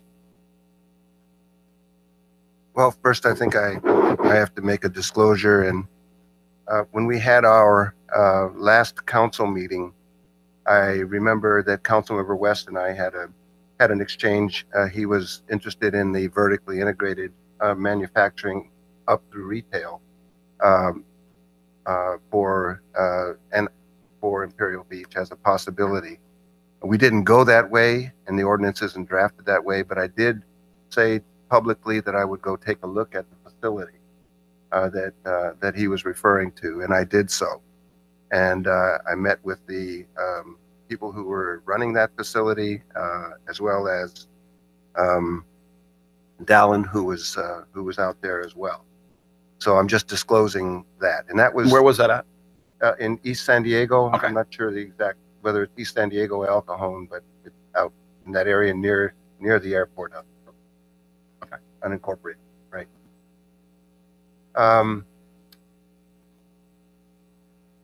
So I'll kind of come back to that, but I think kind of a starting point for me, and I know there's going to be a lot of different views on this, as there are in the community, goes back to Proposition 64, and where everybody in California who's a voter had an opportunity to vote on the legalization of recreational marijuana. And Imperial Beach statistically voted 62 to 38% in favor of recreational marijuana. Now, that's where the state framework came from, is the passage of Proposition 64, the framework that we're dealing with right now, and in which every municipality has the opportunity to do everything from banning it to strictly regulating it to open-endedly allowing it. I think the comment was made that there is already, and we cannot interfere with this, the opportunity for people to grow, I think it's 5 or 6 plants within their own property and their own residence inside. And the state allows for that. I think my view is that because this community, and I want to be clear here about what I'm saying. This community, 62 to 38, wants some kind of access. That's not really been well defined. And our public workshop didn't really define what sort of facilities, what type of marijuana facilities, etc. But it was very clear at our public workshop that the community wants the council to regulate this, wants the council to make these decisions and take responsibility. So I think that's what we're trying to do. The community also 4 years ago, going back to where the evidence of where the community stands on this, it was about 4 or 5 years ago, I remember when we had an initiative on the ballot for medical marijuana dispensaries. And that initiative at that time would have allowed a fairly large number, because of the parameters in that initiative, a fairly large number of medical marijuana dispensaries in Imperial Beach. That initiative was soundly defeated by the community on that ballot. I think it was 4 years ago. It might have been 6. And so this kind of putting all this stuff together tells me that the community wants access. We also know from prior testimony on the medical marijuana issue that there are a number of medical marijuana users in the community, a number of people who've got conditions that need more readily available access. But the community doesn't want an open-ended, sort of all over the place dispensary and retail environment either. So I think the idea of 1 or 2 is probably within the sweet spot here. I think I subscribe to the idea that that's in the draft ordinance of going ahead with 2 retail outlets, nothing industrial, no lounges, because I think that we will benefit from the competition, and I think it will mean that there will be more access for the community, and that's what the community wants. Where should they be? The draft ordinance talks about CMU 1 only.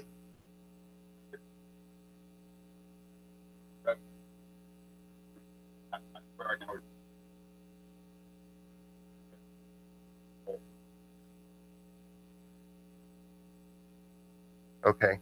But I think it's a question of quality of life and quality of the retailers, of the dispensary. This is another bigger picture issue to me that we really need and this gets into the selection process. It does, but not in terms of technical detail. It's more about where we want to end up.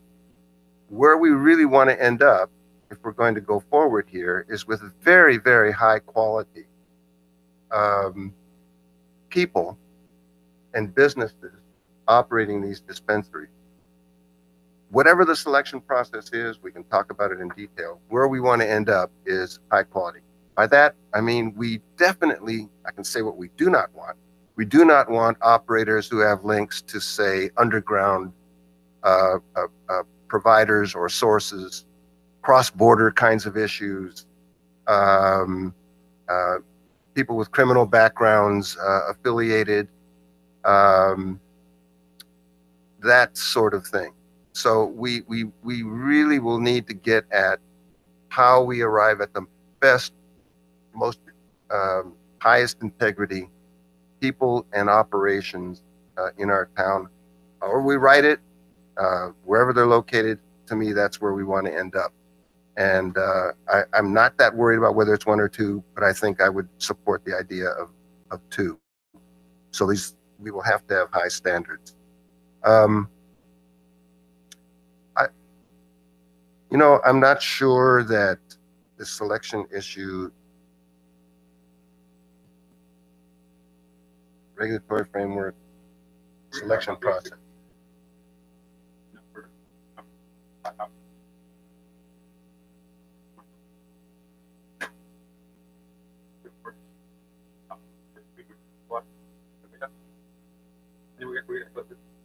We're going to go through it one time. All right. This is the third one. So none of those really cover, to me, the question of that's been raised by a number of speakers, and that's opening up CMU 3 and CMU 1 and CMU 2, which is Seacoast Drive, CMU 2, and 13th Street, which to me is inconsistent with the bigger picture question that the community has already kind of answered, and that is the community wants access, but in a discrete, limited way, not all over town. We've already had an election that demonstrated that. So I think we ought to stay within the parameters of the ordinance as drafted with respect to 2 and with respect to them being in the CMU 1 area. And that's really all I have to say on that. Thanks for your clarification on that. You're right on that. I think the idea of the location, and that's fine for that discussion. So given that, Councilmember Bragg, because I think when I was talking about the regulations, I was really talking about the internal regulations. Did I make a mistake and say within CMU 2? I think I did. They should be in CMU 1 as in the draft ordinance. Councilmember Bragg, did you want to opine on that just in terms of the locations during at that in terms? Thank you. Okay, great. Mr. Patton. Yeah, thank you. I think it's real important that we do stick to number 1, 2, and 3 and not deviate, because we could be here till 10 o'clock at night. But this is an important issue. I agree. First of all, I want to thank Mr. Dush. What a presentation that was. Quick, concise. This is new ground for everyone, as mentioned. And I just have maybe a couple questions. I think some people in the audience probably know the answers, but there's probably other people that don't. So, and it deals with number 1. First of all, our population is, and correct me if I'm wrong, around 28,000 people, correct? Yep. Okay. And from what I was looking at, City of San Diego, their ratio of shops to population is 33,000, 35,000 to 1. Yeah, I think that's about right. Yeah, Okay. I think when we had done the math, it was in that low 30,000 range. Oh, okay. So about our population-ish, a little more. A little more. Okay. Do you happen to know, and I should have asked you this beforehand, do you happen to know any other cities that have said yes, their ratios? Today, Jen and I were looking at the Chula Vista proposed ordinance that, again, they haven't adopted yet. But as I read it, they're contemplating, I believe it's 12 outlets. However, the way that it's currently drafted, and I don't know whether this is changing or not, there would only be 8 of those would be storefronts. So if you do the math there on their their population, which I think is about 275,000 or something like that, at the 1 per 12, and I'm going from memory here, Yeah, I think okay. it's about 1 per 22,000. And if it's the 1 per 8, then that goes up to 28,000 or something like that. Don't hold me to that number, but it's right at about our range. Oh, okay. Okay. And then our surrounding cities, do you happen to know what surrounding close cities have absolutely said no to any dispensaries? Jen can certainly help me out with this, but I know that National City has done a ban. Coronado. Coronado's already banned both medical and recreational. Poway has done a ban. Escondido did a ban. At least that's what I heard on the news this morning. Did Encinitas do a ban also?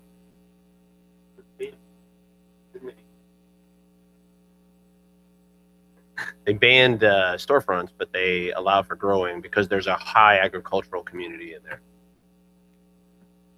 Is that right? I think that's. They don't. I think the thing is there's only Lemon Grove and La Mesa had citizen initiatives that went forward to allow medical. So that's why medical dispensaries are allowed in La Mesa and Lemon Grove. I think the city of San Diego is really the only one that has allowed recreational facilities. I don't think any other city in San Diego County has allowed recreational facilities yet. La Mesa. La Mesa has also done recreational. Okay. And Right. Okay. Yeah, I know in Lemon Grove, there's none have made it through the process to be a storefront yet. Okay, so the group of cities, it's narrowing down, obviously, from a lot of cities that had potentially yeses, and we're still in the realm of it could be yes, could be no. We're still in that realm. And then what's proposed here is 2. And I remember we came up with that number. It seemed like we came up with that number pretty quick. And I can't recall, but it seemed like we came up with that number pretty quick. Personally, I agree with Mrs. Bragg about the number 1 as a starting point. And then we'll use this criteria or standard. Is there a need? What's the public safety response? What's the performance? And community response. That would be my standard. And if those are all pluses, then I'd say, you know, in 12 to 18 months, we look at it again. And if 2's needed, we do 2. But it's going to be really hard for us to start off with 2 and say, you know what, this isn't working. Let's go back to 1. Because that means somebody is investing a lot of money into 1. And we said, oh, I'm sorry, you can't have a shop anymore. That's going to be near impossible. I think it's going to be much easier to move from 1 to 2 than 2 to 1.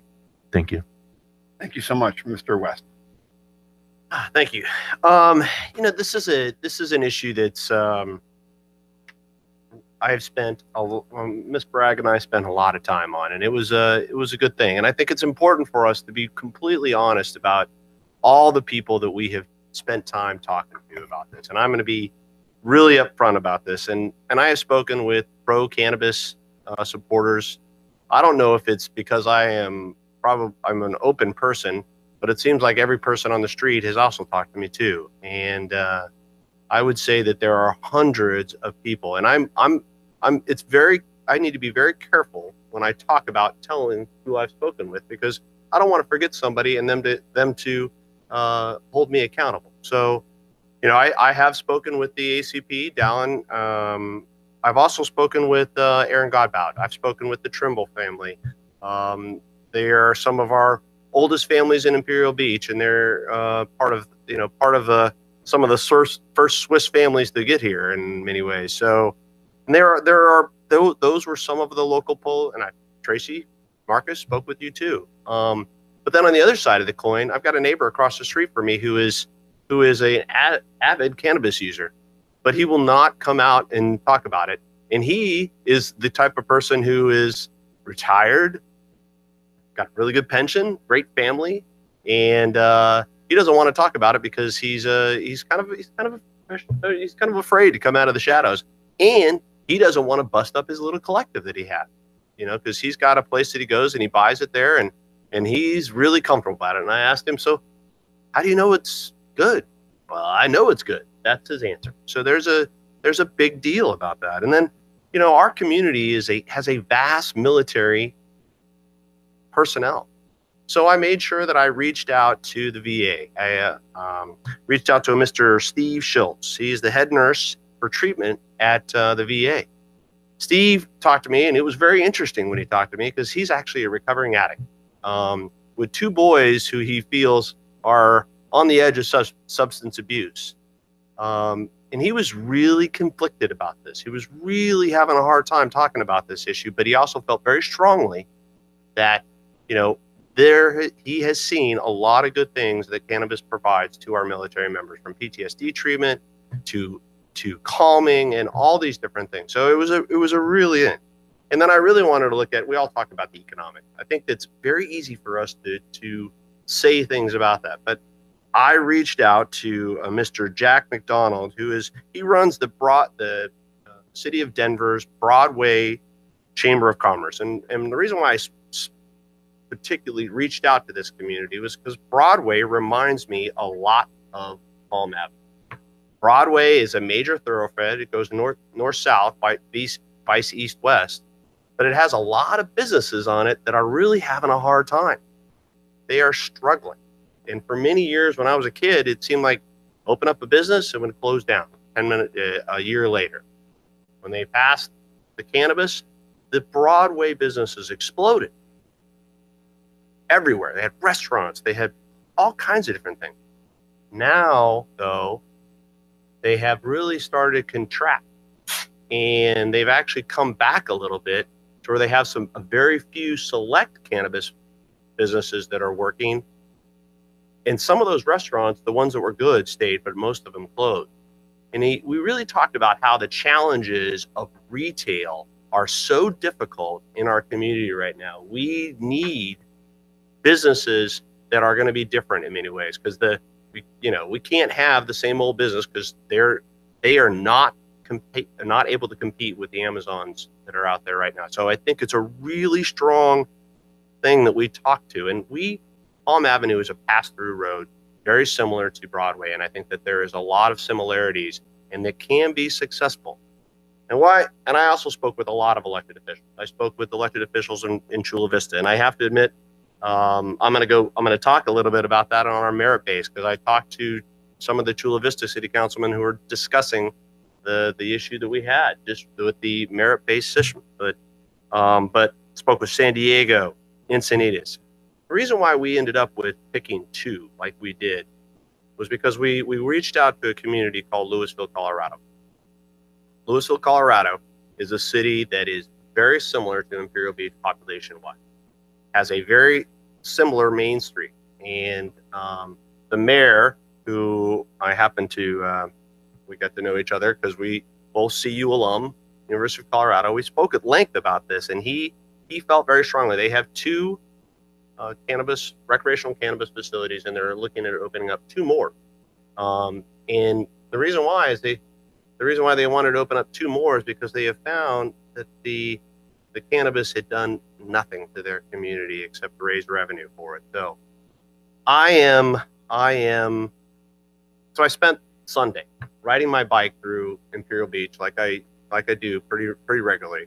I'm going up and down the streets, and I counted how many places a person can go in and get liquor in our community. Do you know how many places there are in Imperial Beach that you can get liquor? 35? No, 48. Wow. 48. And listen to this. So the city is actually we are going to allow 2 more places, no problem. So that means we're going to be up to 50 places in our little city that we can go and get liquor. And it's so easy. Grocers Outlet, 7-Eleven. So here we are, and we're discussing between 1 and 2. It seems like to me that I'm not saying I want 48 cannabis dispensaries in our community. I don't think anybody would ever say that. But what I would say is that we need to put in place ways to generate data and metrics that show performance, that show health, safety, and wellness of our community. Those are the things that we need to be talking about to our community. And I think, health for our individual people, safety for our children, everyone, for the driving.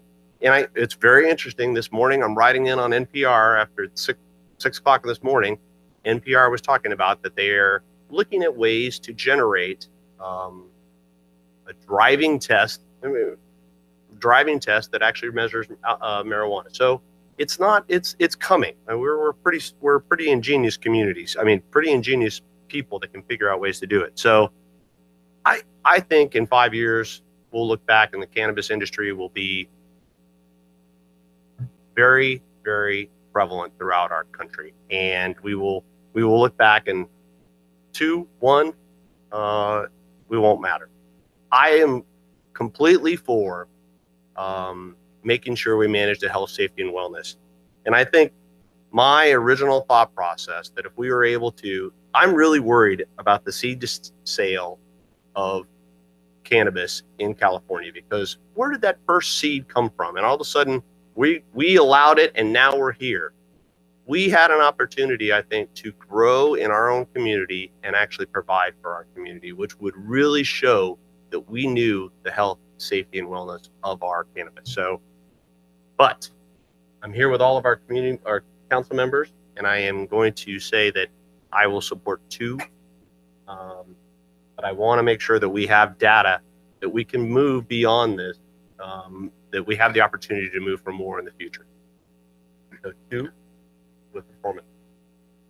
Okay, Great. So at the end of the day, I heard everyone say 2. And then I want to thank all the thoughtful comments, thoughtful city staff report and research. I want to thank all the members of the public.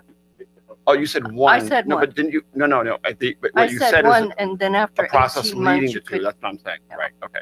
So at the end of the day, it was an acknowledgement that we could have some sort of criteria, mostly based on public safety and potentially limited access, that could lead to 2. Is that fair to say that?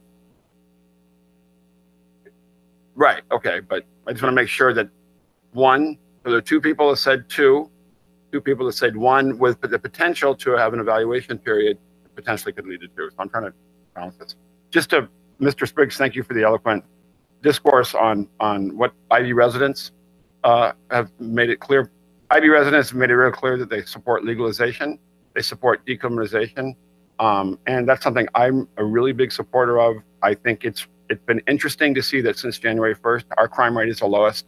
We had the lowest crime rate in the county. Whether or not we weren't getting recreational marijuana here, but definitely it just shows to me that we have an intelligence sort of driven and community policing driven sheriff's department that have been focused on a number of things: opioids, alcohol related crime that creates domestic violence issues. So if you start looking at substance abuse issues in this community, it's very clear it's heroin, it's crystal meth, and it's obviously alcohol.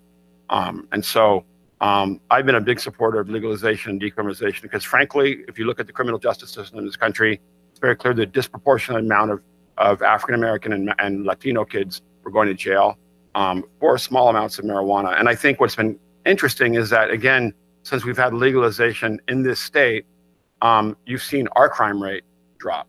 So I think to me, that's really, really important because it shows that our sheriffs, who I really admire, are doing the right things to put the bad people in jail and reducing crime significantly. So with that, I'm trying to balance what you guys have said. This leads into the line bike discussion. With line bike, we proceeded cautiously. It was the new type of use. We identified a 6-month sort of period, but now we've just approved an additional 6 months because my understanding is, since it's a new type of use, after a year, we're going to come back and evaluate how they perform. To me, this is very similar. It's been very clear to me that this group is really focused on land use and then identifying appropriate use. I like that model in that after a year, we could decide that we open up the process to more. And that's something we didn't do at the very beginning, and we probably should have. So that's something I'm thinking about. So with this, at least for the numbers, I like the idea of this is a new use in California.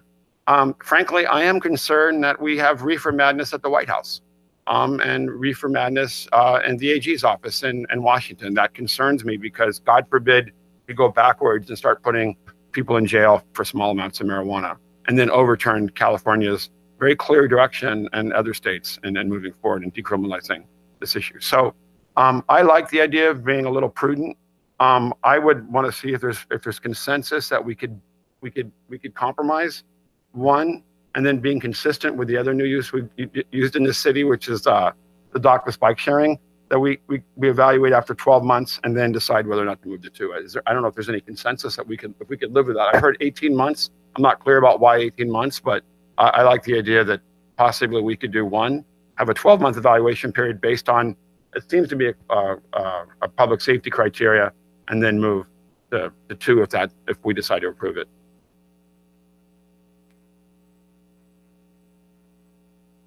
Mr. Mayor, I think I could support that, but I think I agree 100% with Councilmember West's point about the metric. And the very idea of your proposal is that we have some evidence in order to make a decision at the end of 12 months. So the question to me is, how do we gather that evidence? Who's going to be responsible? And what's that mechanism look like? I really can support this if that's what we have in place and we have some good ideas about it. Otherwise, I don't see how we justify 1 rather than 2 that's in the ordinance already, and just let that be the steady state until we, at some future point, make a decision. But we've got to have a sense of, what information do we want, who's going to collect it, And is it and is that going to be satisfactory to this council in terms of making a decision in 12 months or 18 months, whenever this goes into effect? I don't know, Mr. City Manager and City Attorney, and the sheriff may also be part of this data collection. I don't know whether we'll have to hire somebody to do this, or a student intern, or whatever, but we need to figure out the metrics and who's going to collect it and how it's going to be managed in a scientifically integrity, with scientific integrity, so that it's not an argument about the data, whose facts and that sort of thing later on. You know, one of the benefits, I think, of the process being different than our typical ordinance process is that the city council can establish at least the framework of the ordinance tonight, and then we have a minimum of 45 days to bring things back to you. And if one of those assignments is, we want to see what kind of metrics would be involved in determining whether or not to move forward with the second dispensary based on public safety, school vagrancy, any of those things that we identify, we can then put forward some criteria for you to review as we continue to massage this ordinance. That really we've got some time. That's I think the benefit of this process as compared to our normal process. So if that's one of the things that you would assign to us, is please come back to us in the next meeting or the next couple of meetings and tell us what those metrics would look like and how you would measure that, and let us give you some further direction. We could certainly do that. Mr. Patton, I'm sorry, go ahead. Mr. Patton, did you press the button or not? I'll go ahead. I agree with Mr. Spriggs that we come up with something. One of the big metrics is like public opinion. I mean, how are we going to measure that one? So I think coming up, we have 45 days. Come up with a plan that we could look at in the future is a great idea, rather than trying to hash it out tonight and winging it. That's my opinion. Mr. Roth. I don't support. I know I'm in the minority. I think I'm just going to have to disagree. Right. Just to be clarified, we're not talking about just one. We're talking about leading to two. I am. All the research that I have done I do not feel that one is a legitimate look at really a cannabis industry in our community. So I think that I will stand firm in the belief that, when we propose this, to have one on the east and west side of our community to kind of balance each other out and see how it works. And I think that is one of our great metrics. So I just feel very strongly that I can't get there. So it's all or nothing. Right now it is, yeah. Okay. All right. We're gonna move on. Well, I guess we have to. I guess I'm gonna put a motion out there that we would. Brad made the motion, but there was no second. Oh, okay, good. Please vote. Oh, I'm sorry.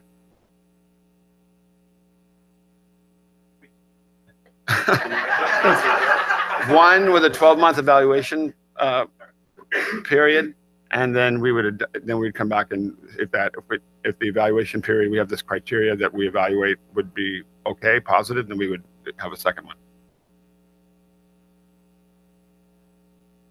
Please vote, or did we already vote? Okay. Good. You still have time to reconsider. No. Okay. Motion carried by the following votes: ayes, Dedina, Patton, Spriggs, Bragg, noes, West. Great. Okay. So now we're talking about the selection process. This, Councilmember Bragg, if you wanted to start, we can just start with you, and then we just keep going down. What I would propose is a blind selection process of qualified applicants. Anybody can look good on paper. And what I would be trying to avoid, I'm going to be very clear on this. I think that if you had a merit-based situation, I think that it would be opening up this council, our staff, for lobbying from those applicants. and saying, well, gee, Councilmember Bragg, what's your favorite pet project? You know, maybe I could contribute to that. And I could see that as a very real scenario. So I would like to avoid that. And I think that a blind selection process of qualified applicants and to set that bar really high for the applicant. I mean, if you're going to be considered to have a license in the city of Imperial Beach, you're going to be way up here. And from there, then the blind selection allows for staff and ourselves to be removed from lobbying, and members of that industry have made it very clear to me that they will be seeking candidates in the future. They will contribute heavily to those campaigns. And that scares me. And quite honestly, I wish that campaigns were not funded at all by supporters. And it would just, I think that our campaigns would be, and our campaigns would be much purer because of that. So I would support just a blind selection process of qualified applicants. Okay. Mr. Spriggs. I think I have to ask a question first before I can feel comfortable moving away from the conditional use permit, which this would be as a land use decision if we were reviewing the merit of each application. That's what I think my colleague fears, is that we got 5 competing, especially now for one outlet, and everybody's being lobbied, and this, I'm sort of answering my own question here, because when Councilmember Bragg was speaking, I was thinking at first, well, why is this so different than any other land use application from a developer for a an apartment complex or something like that, where we disclose if that person's made contact with us. They typically do if it's a big enough project. They try to explain the project to the officials who are going to approve it, and that's all part of it. So why do we think that this would be so much worse than that? And I'd like to get some feedback before I, follow up with where I stand on the issue from the city manager, the assistant city manager, the city attorney, on why the sort of lottery and objective standard process is better than the conditional use permit process. What's worked in other places and what hasn't worked. Let's hear about that in a public discussion. Well, I think one of the challenges we have is that we are creating, I think it was stated before, we're creating a scarcity. So what we're saying is, rather than, typically in our zoning scheme, any business that meets the criteria of the zone, shall meet the criteria. If there's 5 restaurants can go in as long as they meet the criteria. In this instance, what we're doing is, right, exactly. But in this instance, what we've done is we have limited that number so that there might be 5 qualified candidates, but only one of them is going to be able to go in. And so the selection process becomes very challenging when we've created a scarcity of application. That's probably why we were probably looking at that. Now, in terms of whether or not it should be a conditional use permit versus a use by right, I think a lot of our discussion has been that the more deference we give to this process, the more we open up the argument that, wait, how come you chose that application instead of this application? Again, when you couple the scarcity that's created with then a more competitive process, I don't know how we're going to select from those different applications. So that's been some of our discussions, but certainly our assistant city manager who's dealt with this in 2 different states probably has much deeper knowledge of this than I do, and he might have a different perspective on it. But that's has more scars than you, perhaps? Are you saying? You're saying he has more scars than you on this issue? Oh, okay, yeah, without a doubt. I guess I would just augment the manager's comments by saying that in our research that the ad hoc had done, when we had interviewed some of the folks in some of the places in Colorado, and even some of the places here that are contemplating recreational marijuana, that the less objective, or excuse me, the less subjective that you make the process, it levels the playing field. It said you establish what those criteria are initially, with your initial ordinance, and those are the ones that you have to meet.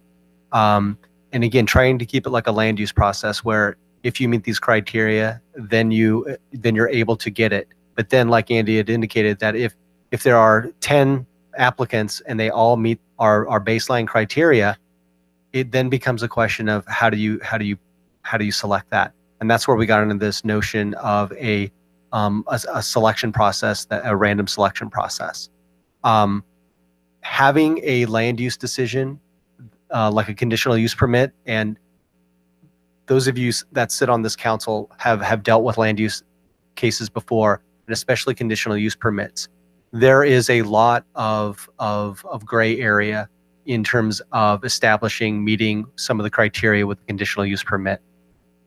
Going through a use by right process, you minimize that gray to a greater extent. So I don't know. I've had some experience with this, as you've said. Everybody on the council has. I've also had a lot of experience in other incarnations looking at and being on a panel to approve a contractor under an RFP process, which is somewhat similar. You've got, even in this community, we've had that process taking place with regard to original developments, the development at 9th and Palm, for example. You have a complex project, different developers proposing. You have your criteria, you have your points for the different criteria, and you do the best job you can analytically assigning points to each proposal. And then you have an interview process where you can delve deeper. I'm just considering we really want, and I haven't made my mind up about this, I'm just trying to explore it. But considering we really want a high quality operation in every sense, including some intangibles like what are they going to do for the community, in a general kind of way, what is, and maybe this is where the problem is, because some of these intangibles can be argued about. But there are things like establishing their bona fides as a business operator with references, with that we can check, with quantitative and qualitative statements from other people about how they've done their business before and how they've operated. These are not cut and dried kinds of things. These are things where you have to do the best you can to gather the evidence and hear from people and get those references. So I'm speaking in a way in favor of an investigative process or a competitive process, and at the same time I'm having doubts about whether an objective qualification process is going to really get at some of those very important factors, because there's no way humanly possible to identify 10,000 factors that we want everyone to meet. That's too many. So it's going to be 10 or it's going to be 20. Will that cover everything? Are we sure we're getting the best with 20 factors to pre-qualify, and then it's a lottery after that? So, I know you've thought a lot about this. You've been through this before. I'm genuinely torn about what the best approach is, and to get the best results for our community. So, I mean, may I comment back over to you on that. a little bit? Okay. Just your neighbor over here, Chula Vista, has some draft regulations which their council may be considering soon, and they have similar. The way IB's is currently set up is somewhat of a two-step process. There's an application, then there's a lottery, then there's the further application. Chula Vista has the first step process, the two-step process also, and they also do a by right, not a CUP process. But in their first step, they require the applicant to submit the prior history as a lawful organization, 5 years worth of prior lawful operation as a cannabis business, 300,000 in liquid assets, business plan, operating plan. Both of those things, I think one of those included like an educational component, fingerprints, fee, etc. So in that process, there is an evaluation of a lot of these factors that you're talking about, but it's not a merit-based interview. I mean, the city is not, we are not a partner in this. So we are not going to be, the idea that we're going to be selecting an applicant to run a business in our city, the city should not be doing that. That's not with the state of federal law, that's not a position the city wants to be in, essentially. So the idea that you can still do a by right process and have some criteria in the first step that show you who even, number one, a lottery might not even, or a random selection process might not even be required because people might not have met these minimum requirements. They might not even make it there. But there's ways to set up things to get you to that point. So that's something to keep in consideration. And obviously, we all sense the council's frustration. There's no way to know to do it the exact right way. Are we going to cover every single base? Probably not. Just because this is all so new and jurisdictions are dealing with it, and the idea that there's going to be an ordinance and the council can draft additional regulations, 1 year permits, meaning that if it doesn't, and are ways to revoke the permit, suspend the permit. Those are all mechanisms that you can build in to help keep the process as tight as possible. But those are the things that staff was thinking about and coming up with a by right process instead of a CUP process. Those were the things that were coming into consideration for us, is trying to keep as much objectivity as possible. For example, when I talked to Lemon Grove, they have a CUP process because that's what the citizen petition put forward. There hasn't been one that's made it successfully through that process. So a CUP process may not be the right way to go either, because again, none of them have successfully made it through that process. So anyhow.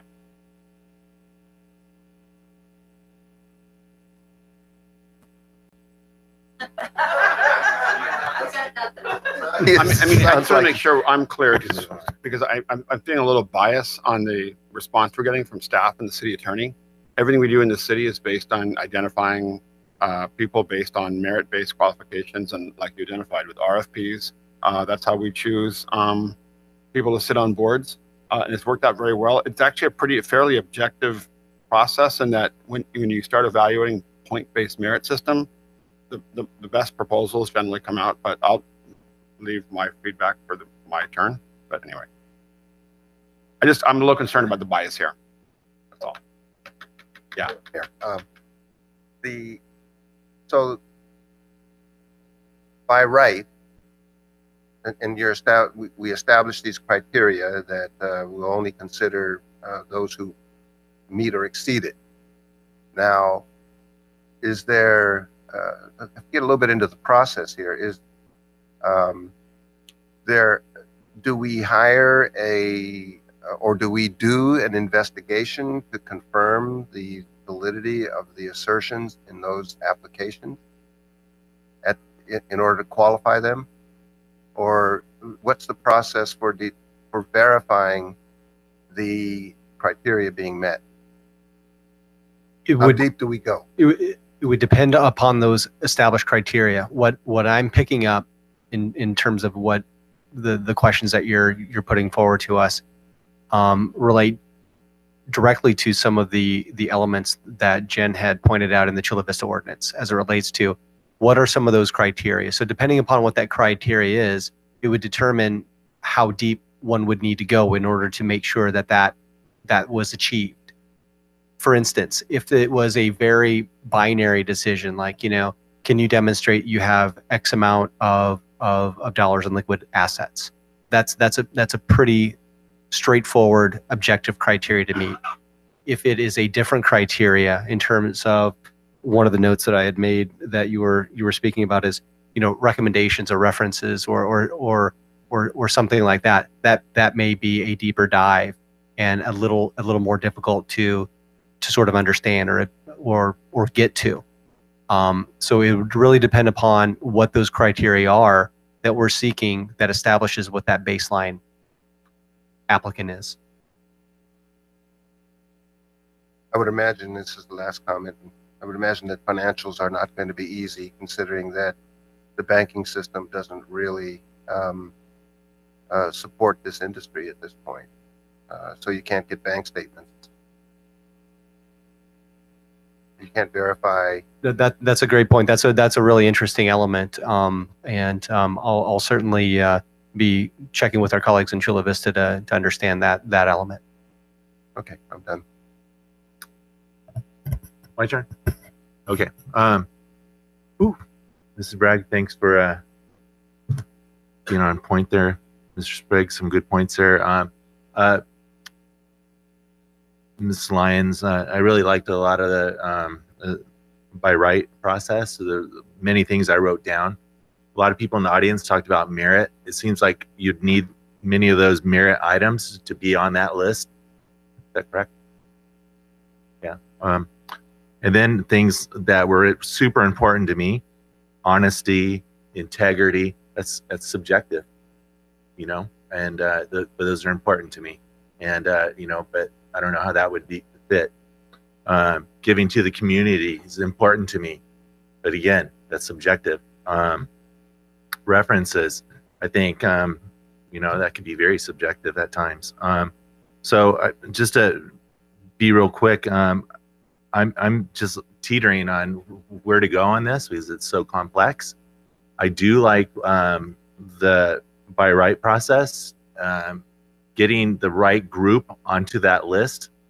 And then once we have that list, we need to figure out what to do with that list. And I'm stuck. So I'm just going to end my conversation right there. Mr. West?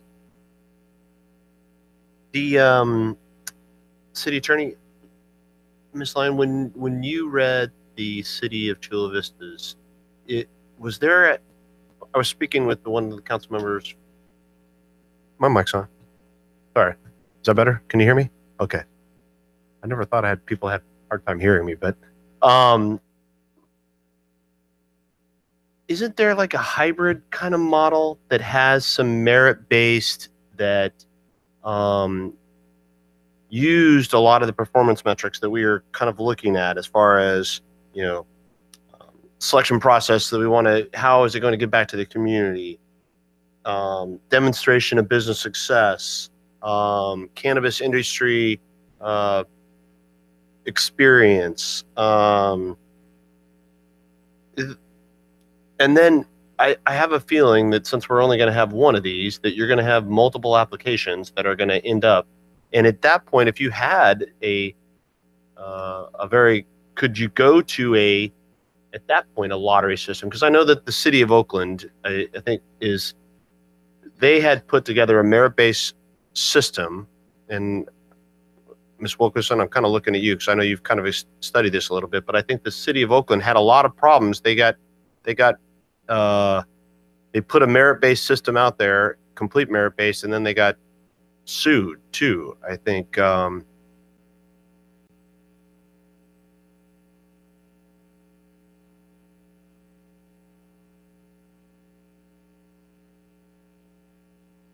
Okay.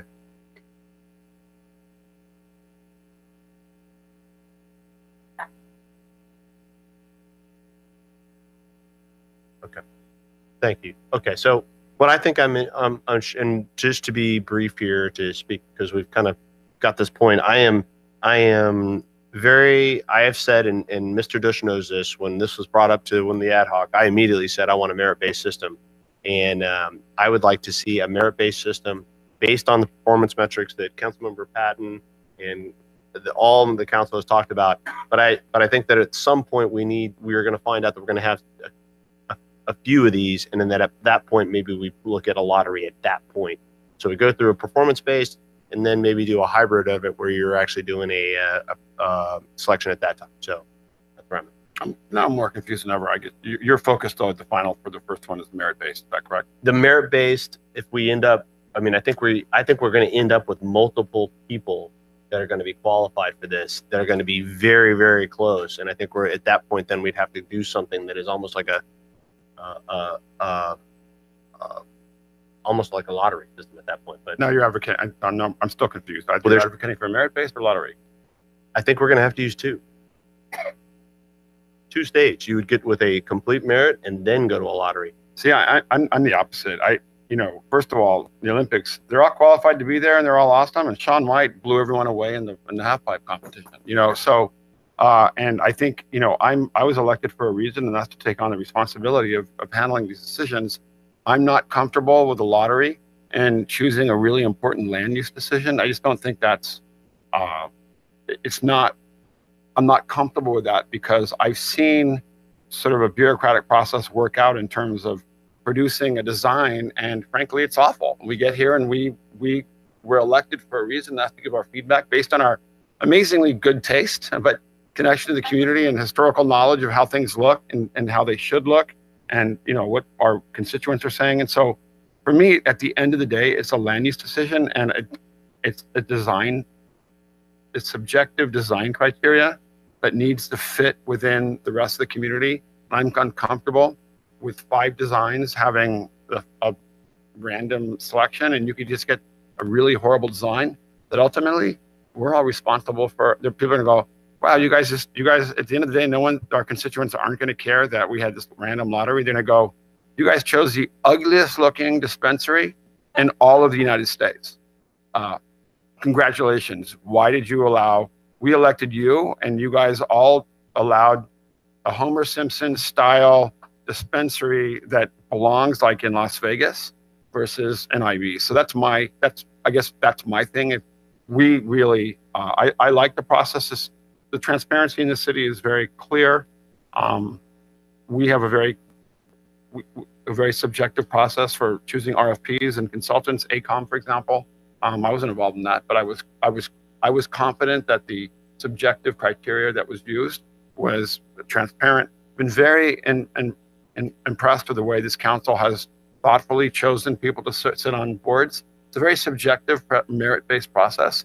In reality, we could be subject to campaigning, but we're not. So I like the idea that this council, I like the opposite. Let's say you have 100 proposals, but at the end of the day, only 5 meet the criteria. I think at the end of the day, this council or some sort of deliberative body has to identify based on a point system who we get, because there could be 5 very different proposals, 5 very different applicants. But at the end of the day, we have to make a decision. So I'd like to put up, so I think the hybrid is the opposite, where at the end of the day, this council has to be held responsible for choosing. If I may. Yeah. Mr. Dush, would you happen to know, and maybe Mr. West, you recall also, as part of the ad hoc committee, we visited 3 sites, and there was a site that did distillation. So just for the audience benefit, the first site that we visited was and I'm not sure if these were merit-based. I'm not sure how these 3 sites were chosen. But the first business was family run, great guy, donated back to the community. The second one. It's a grow facility for the Harbor Collective. Exactly. The second one, the gentleman who was running it was actually from the vitamin industry, very concerned about health. He had hired somebody away from the university to do R&D, and they were looking specifically at how cannabis affects people under the age of 18. So I was impressed with that. The third one, quite honestly, was a carpetbag. He was in it for the money. And I hope nobody is foolish enough to say to us again that, oh, there's no money in it. There's nothing but money in it. So the way I viewed this was that this is very similar to when we have an RFP and we have responsive bidders and we have non-responsive bidders. So that we, with all of our criteria, so then we finally end up with, let's say for the sake of our conversation, 10 responsive bidders. So what makes one better than the other? And honestly, Mr. Mayor, there, after we have gone through the process of putting people on board, I have heard, why did they put that person on the board? So it, there has been some other comments, and I'm just not sure how we flush out what's the criteria that we use for those 10. And again, I said, anybody can look good on paper. Jim Jones, look good on paper. Charles Manson sure? look good on paper. Okay.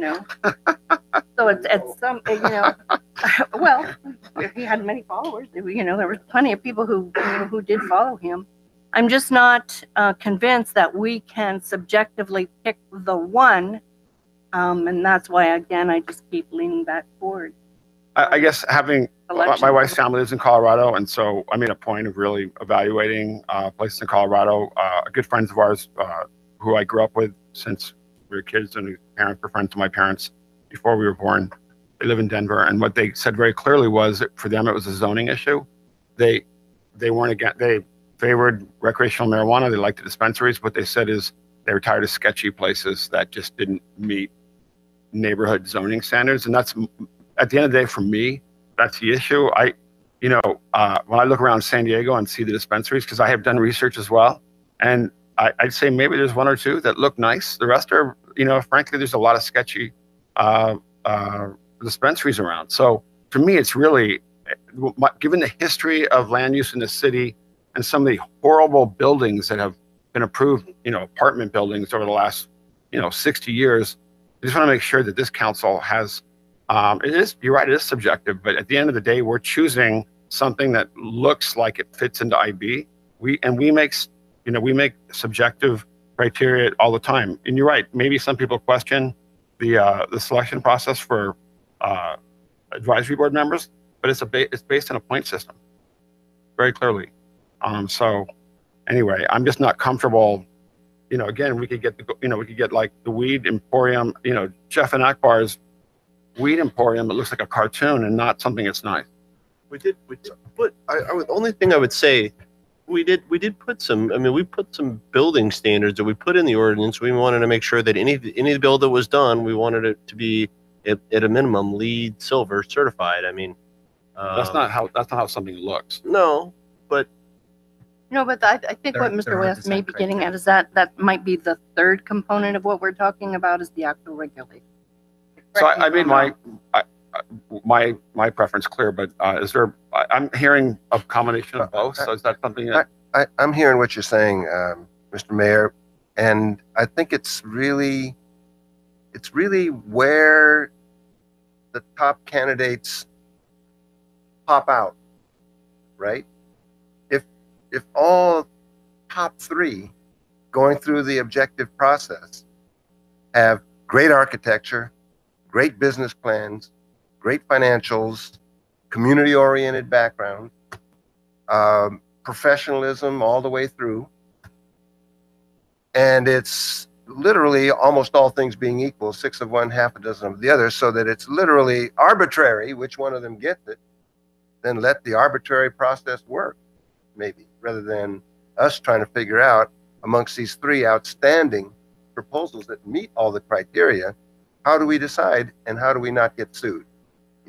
Because it is going to be subjective at that stage where all the reasonable criteria that we would have wanted have been met. The question is, can this system be that good so that we get to that threshold level where it doesn't really matter to us because the architecture's fine and all these other things are fine? So, and that's really, I think, what we're talking about here. We've not seen this thing before that gets all the top that gets everything great, so it doesn't really matter to us. We're used to looking at proposals where you can tweak things and little differences matter and all of that. So I think that's what we're not convinced of, that we can get to that point where our judgment isn't really needed because these are already going to be great for the community, look good, have integrity, et cetera, et cetera.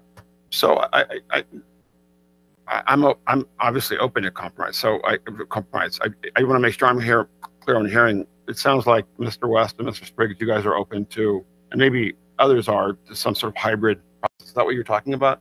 Because I can see both sides. So, but I want to hear some proposals for a motion. I want to ask Steve about this.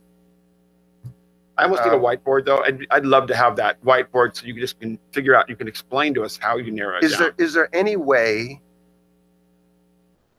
that we can rubber stamp the finalists to go into a lottery process? Is that what you're proposing? No, this is a different element. He's not proposing that. Okay. What we're saying is we want to have some ability to have confidence that all three of these ones that made the cut are they're all first place, right? They're all able to get the gold. It just depends on who doesn't get their skis caught in a rut. Possibly.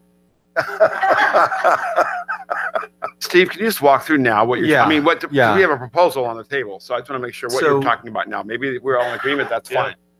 So, No, so I think I understand, and I'll certainly have the manager and the city attorney check me where I go out of bounds. But if I could maybe explain this sort of schematic a little bit better, and because can we just do yeah. it with 10? Let's say you get 10 applications. Okay. So the application's accepted. You've accepted 10. Does that mean when you get the applications, they've all gone through the process, or there's 10 sites have thrown in your applications, and then you're going to do the? Okay, so yeah, great point. And if I could just maybe take one step back, and if we take a look at the map, right, really quick, just to sort of ground truth this in terms of, because I think we even heard some of the speakers talk about the availability, and there are certainly locations on this map that would be eligible sites. However, again, you need the owner's participation right in that process. So again, there's going to be this whittling down of sort of really available sites from a pragmatic standpoint. So when you get to that number, whatever that is, so let's just say it's 10, just for using your number, but it's likely less than that.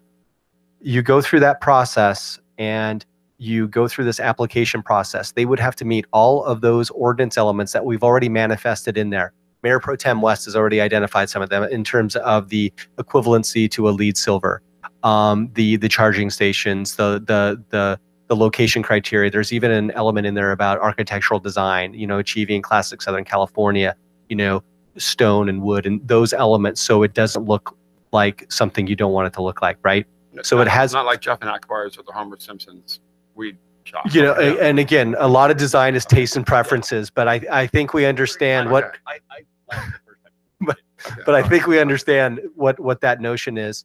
There's also even an element in there that they need to engage with a licensed architect. So those elements are going to be understood and known in terms of what that vernacular and design would need to look like. So that's sort of the gateway, getting to Council Member Spriggs' component, and even again, all the council members were talking about what those elements are. So you get through that sort of first phase, right? That filter and all the other criteria that would need to be met. You then get to this completeness review. That may be an opportunity for an affirmation by council to say, hey, staff would come and say, we've got these X amount of applications that have gone through this filter. And here they are. You can take a look at them and affirm this is what met that criteria. It's not an approval, but an affirmation that, hey, this is what met that, right? Because then you're going to see those top 3 or top 5, all gold medal candidate potential. Then, Mr. yes. Dish, could I interrupt you Yes. there? Because in the report, I believe it said that at that point, if there was an application that was maybe missing something, that they would have an opportunity, maybe 10 days to cure that up. No, absolutely. Yeah. And I thank you for pointing that out, because that would be past the cure process. So let's say that we get through all of that and we have these applications following the cure process and, you know, the remedy to complete, that they all meet this high bar. There's an affirmation perhaps at this sort of completeness review. And again, just trying to pick up what you've laid down. Then depending upon that number, if the number that I heard y'all vote on for was 1, let's say that we had just 1 application, we would not need to do the random selection process. That would then just go straight to the site plan review, a design review, a coastal development permit, and or CEQA, just depending upon, again, what they were doing to the building, the site and location would depend upon what that process would look like.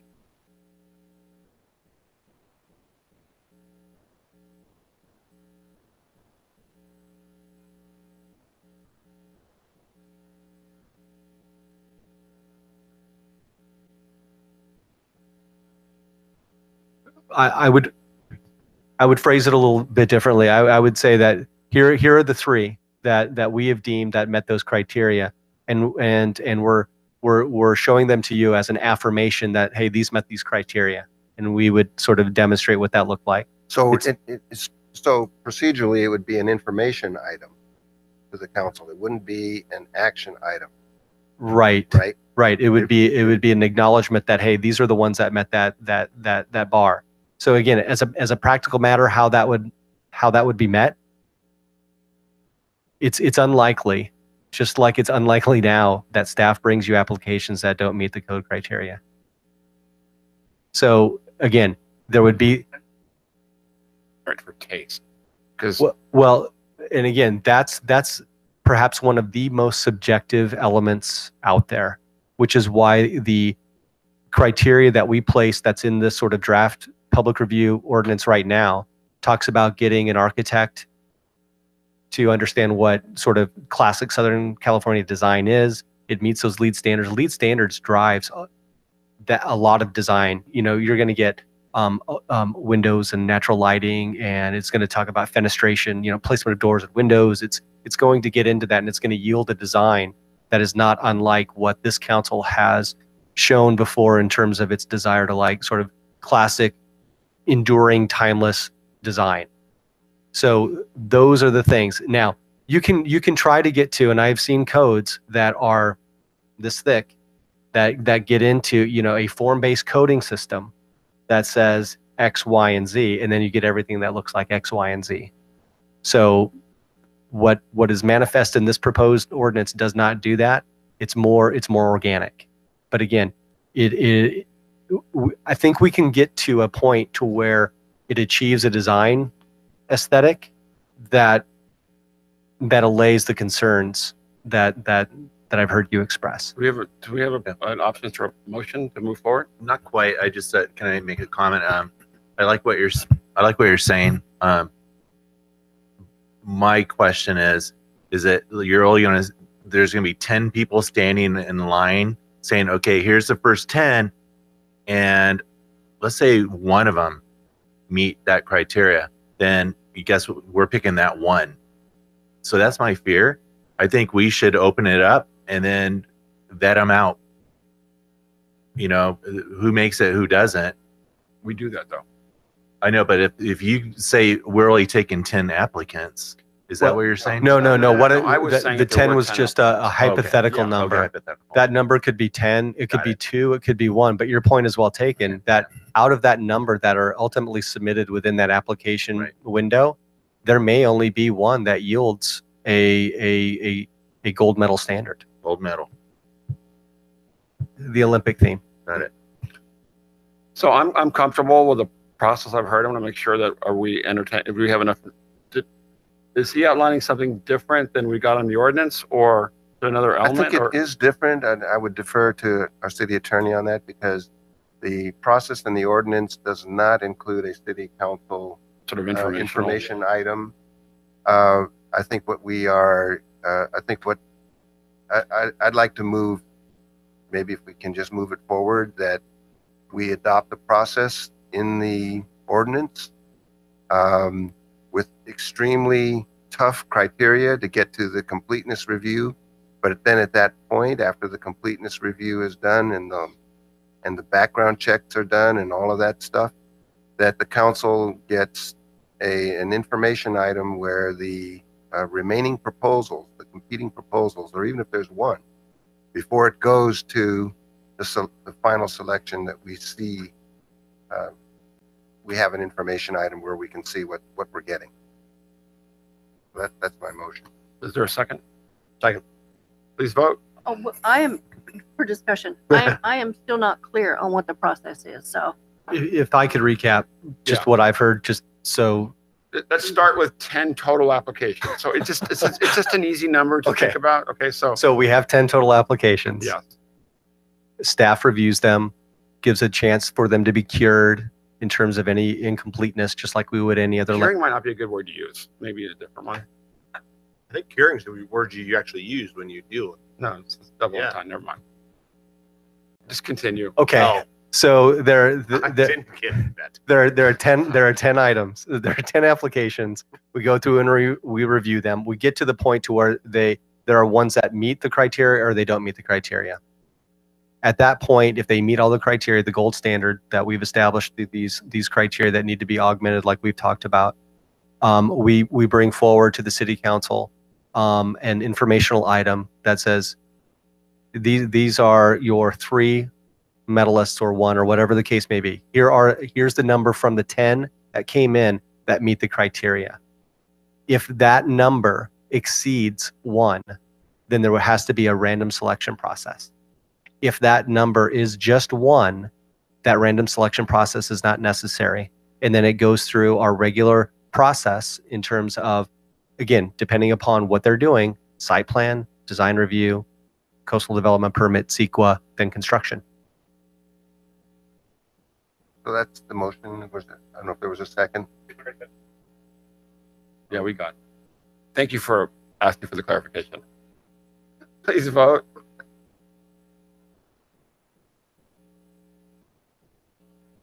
Motion carried unanimously. Well, that was consensus driven at its best. Thank you very much. Appreciate that. Okay. On the regulatory framework, I don't have anything to say. So I'm assuming it's going to be a very limited discussion, but I'll start with Mr. West. We'll start this way and go down. This is item number 3, the whole regulatory framework. No, go ahead. I really don't think I have much to add. Issue of discounts. Yeah, I did say that, but the thing that I'm questioning about the discount for people in need, most of those people that sorry, wow, twice. Discounts for people in need. I think that's a great idea, but the one challenge I have is that most of the people who are going to be in need are going to be, they may be under medical cannabis anyway, and then medical cannabis is actually not taxed. So I think it's I don't know if we need to give more of a discount to that. I mean we could, but isn't it okay to let the businesses do their own? I mean, because businesses will do that as well, So I don't know if we need to do more discounts on it. So I think it's a great idea, but I'm not sure it's really necessary. So what to have discounts or not have not allow? I don't think we need to put in our ordinance about discounts, because more than likely, if they're going to be in need, they're going to fall under the medical cannabis anyway, and that's not taxed, so you're getting a discount already.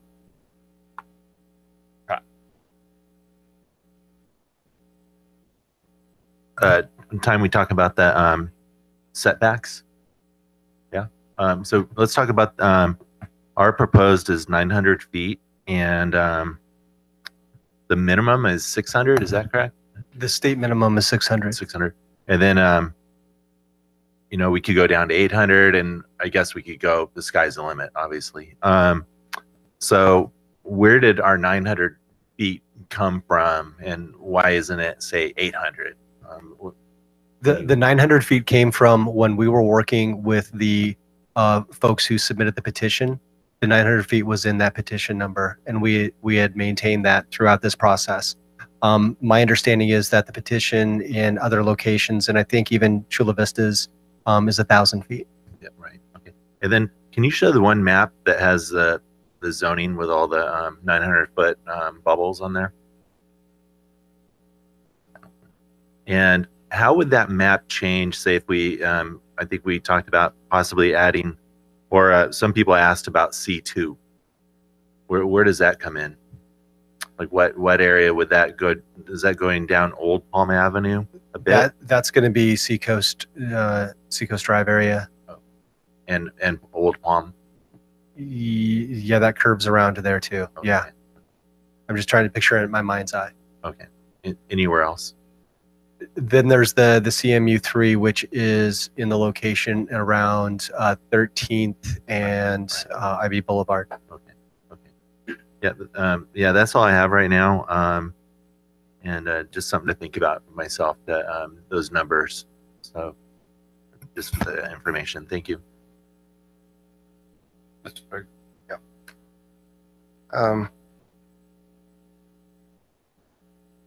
Kind of. I have a number of comments. I'll just submit them to the city attorney, because some of these are like very technical wording issues. But I think my number one concern that's substantive, that underlies this, is the inclusion of delivery and delivery services in the ordinance. I think that is a potential loophole that is not adequately addressed in the current wording, because all the current wording says is that the delivery vehicle, calls it a vehicle, should not advertise. But you know, if everybody knows that the delivery vehicle is purple and yellow, it's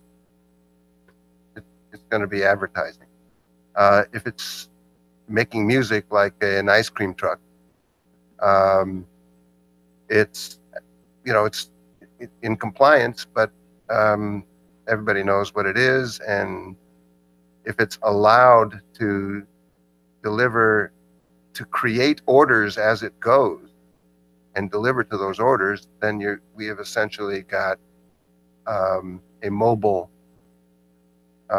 retail operation driving all over Imperial Beach, and not just one necessarily, because they can all park in the retail outlet and then go out and do their delivery. It doesn't cover delivery of the same manner by other vehicle, golf cart, or if that's a vehicle, it doesn't really define what a vehicle is, or bicycle, or on foot.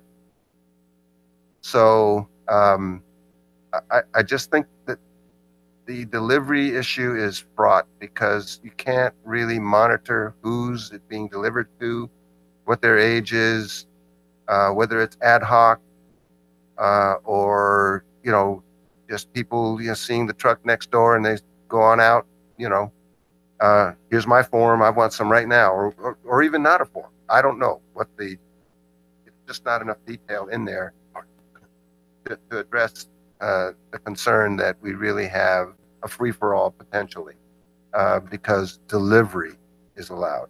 So are you asking just for more feedback for next meeting from a regulatory framework for? Yeah, I'm submitting, you know, some comments to try to tighten up the definition, but in the process of thinking about it and writing these down, I'm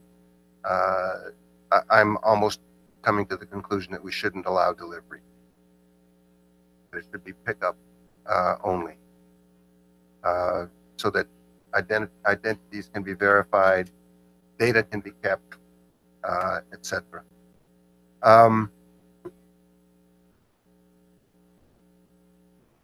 You know, there's an initial fee, but I'm not sure I'm changing the subject. I'm not sure there's a renewal fee for licenses that are renewed. I'm not sure where the tax issue comes in. I guess we're going to deal with the tax separately. It'd be a separate vote.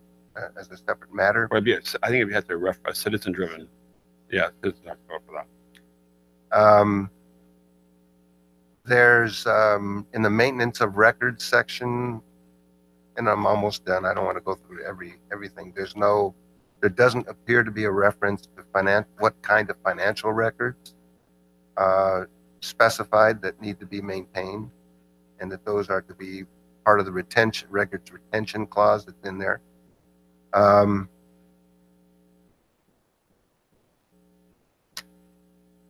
I think I'll hand these over, if it's all right, to the city attorney, because we're going to have an open comment process anyway, where anybody can make comments that don't have to be on the public record, that'll get reflected in the next draft that we see. So I don't think there's a public disclosure problem. I think that the whereas clauses, where it refers to finally, where it refers to State of California and Proposition 64 being passed, I think it should also refer to the Imperial Beach vote with respect to Proposition 64. I think that is a foundation on which we're moving forward to have cannabis in Imperial Beach, and it ought to be on the record. So those are my comments. Great, thank you. Councilmember Bragg. Thank you. I do have some comments as well. I'm going to try and keep them pretty short. And perhaps, Mr. Dush, you could follow along with me, and if I have any questions, you can answer them readily. On page 8, item or number 4.60.0080, refundable processing fee shall be established by the city. And what are those funds to be used for? And what if those funds aren't used up? What happens to the balance? So just like with most of our land use applications, we ask for a deposited fee to charge against the staff time. If those fees aren't used, then we return those. Okay, back to the applicant. Okay. On page 12 at the top, item number 12, it states in there, building plan shall demonstrate a minimum lead, silver, or equivalent. So why not just say it shall be lead, silver, and not equivalent? I mean, if we're gonna state that, put it out there, and that's what it is. And what I'm trying to avoid is somebody saying, well, here's this. It's the equivalent of. Well, no, what we meant was lead, silver. So the reason for that phraseology is there are different types of building standards that are out there. LEED is just one of many. There's a Green Building Council. There are others, and there are objective criteria where a design professional could take what those elements are that would achieve a LEED certification.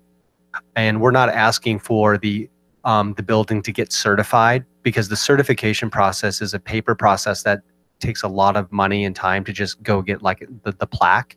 What we're asking for with that criteria is that a LEED equivalency be attained, meaning the objective criteria from a building design standpoint that meets energy efficiency, other sort of design components to achieve what that status is or what that designation is supposed to achieve. So there are different metrics.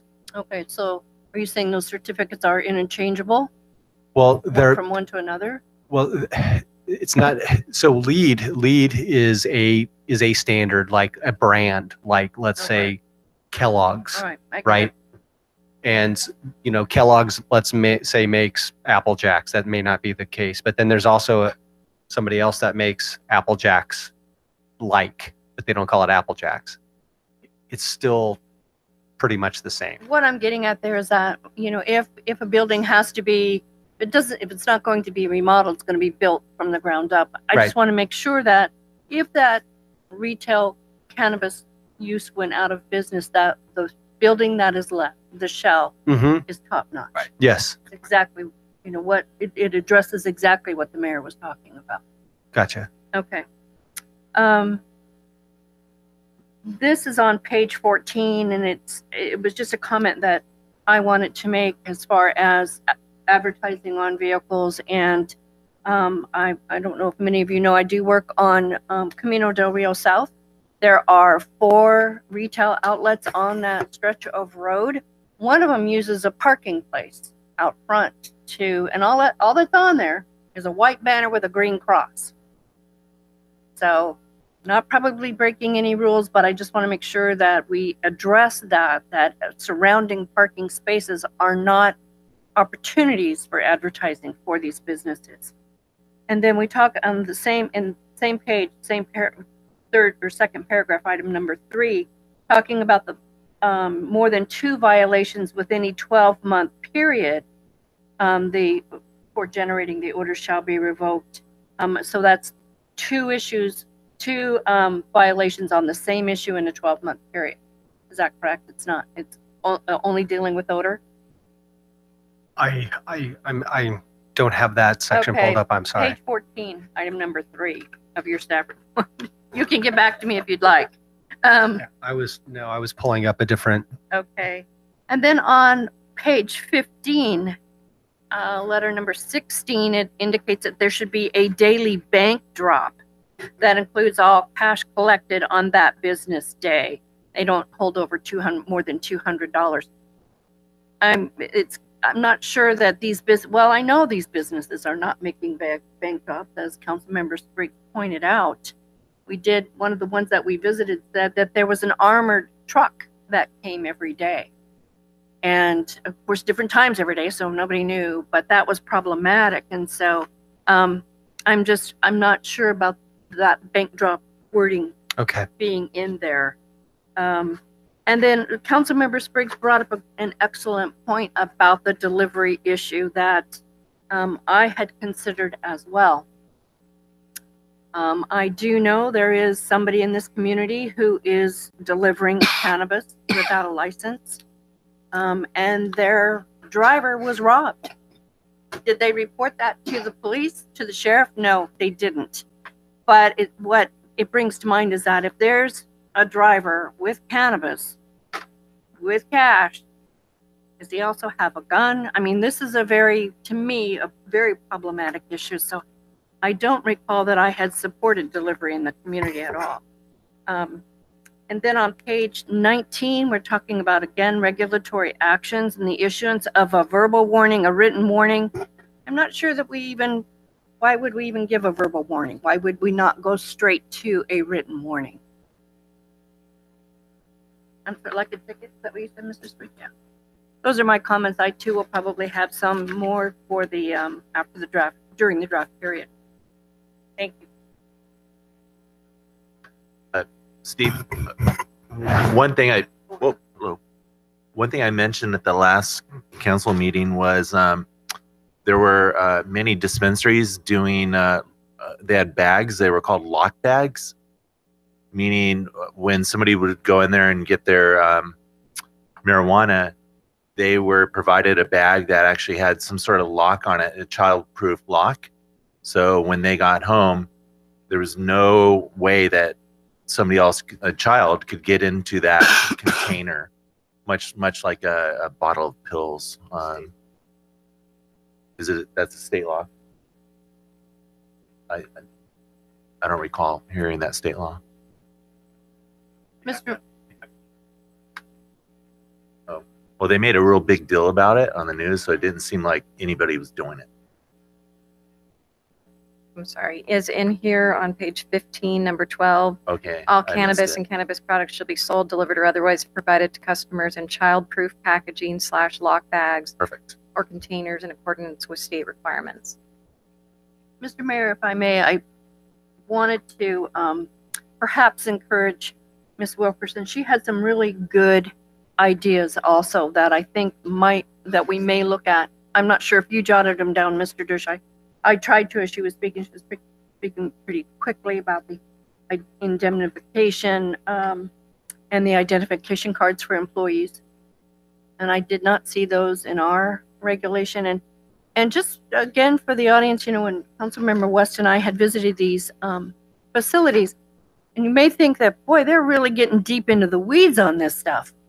What each operator told us is write your regs right and write them tight. So thank you for your indulgence as we are digging into this. I appreciate it.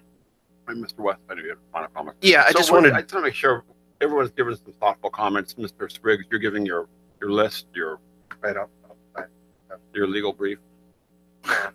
doesn't quite rise to that level. Thank you. Councilmember Bragg has given feedback. Everyone's given feedback. So that's kind of where we're at right now. I think the consensus is we're satisfied with the sort of the ordinance, but we're just giving additional feedback. Yep. That's right. Okay. Yeah, I just want to kind of talk about a little bit about delivery. Right. You know, Ms. Bragg and I, we did discuss about this, and one thing I would think is really important to look at when you're thinking about delivery, there are people in our community that are infirm, that this comes to their house, that they are not able to get out, and they may not have a significant other that can do this, and that's where that was kind of I think that was our discussion that kind of changed the thought process about delivery. And then I would also say that the reality of the situation is already happening. It's being delivered in our community. It's I have actually seen it happen already in our community that is delivered. So and I know that that's, you want to call it a mobile delivery, but the app, there's a weed app already out there that shows pretty much delivery pretty quick. And I'm not saying I am not a cannabis user by any means, but I've done the research to know that they have those are already out there that they're using to make sure. I mean, these are money. These are people who are going to use tech to the best of their abilities. So, like Uber. yeah. So I'm not sure that we are, by us limiting delivery, is really going to. I think we should allow our business that we're here to have the opportunity to compete with the outside organizations they're coming into. And I think that I personally would like to make sure that we have the people who are not able to come to the place that can have the delivery from our own place. So that's my thought process. Sure. I had a question. I guess I'm not the issue of discounts. What's the rationale behind not having discounts? We're meddling in the internal affairs of a business. The discounts are prohibited. What's the idea of not allowing discounts? That's what section is that in? I don't know. It was raised. No, they're asking for. That's what I'm saying. I'm saying. So what I'm asking is, why are you prohibiting?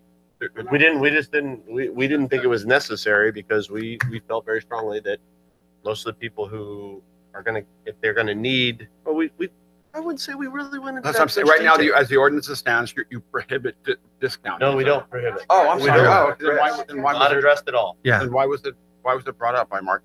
Because he probably wants it for it's his own personal opinion that we should have discounts for our medical. So if our ordinance goes through, people will be allowed, the store would be allowed to have discount. Oh, okay. I got the business. Okay. In terms of delivery, it's already going on. And again, I'm just gonna, thanks, sheriffs. You guys provide the metrics, and after January 1st, we had deliveries in the city, not legally, but the reality is our crime rate went down. We had the lowest crime rate in the county. So anyway, I love the idea of no delivery vehicles that are contributing to our GHG emissions. So why wouldn't they be an electric bike, electric line bike, or electric bike, or electric golf cart, or electric vehicles? That's something that's possible. We're saying if we're going to have the greenest dispensary in the world, why don't we have the greenest weed dispensary service in the world? So that's good PR. We are doing a climate action plan. We're trying to reduce GHG emissions. The line bikes are already green. The line bikes are already green. Just saying, can we look into that? So we have a guy on a line bike dispensing like newspapers into the front yard. I mean, they're gonna throw weed in the front yard. Is that what you're asking? Why not? I mean, it moves, it flows, it throws. I mean, I think we need a little bit more discussion about how delivery works and doesn't work. This is one of the things that I had asked for a long time ago was, what are the practices that have caused problems in small communities in Colorado and other places, and what works, what doesn't work, etc. We don't have very much treatment about delivery in the ordinance, and what is allowed, what's not allowed, etc. Other than you can't advertise. I think when I reported out to you guys in the council, that I did tell you that every person that we talked to, elected officials in Colorado, said There is no effect. There is no, there is, the hysteria behind this is not real.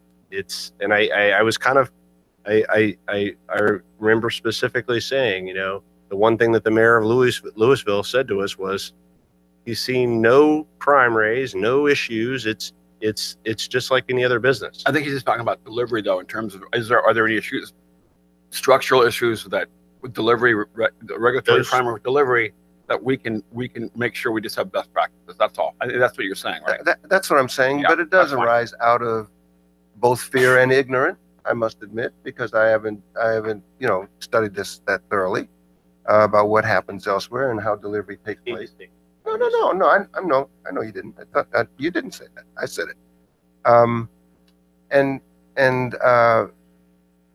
mean, it almost can make the situation of allowing one retail storefront completely moot if anything goes when it comes to delivery.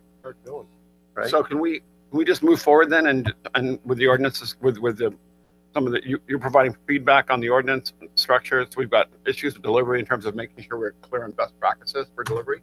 Can we get that a little more tightened down? Is that fine? I mean, you talked about having the IDs. Am I missing it? Bobby, your Mr. Patton, your issue of the bags was clarified.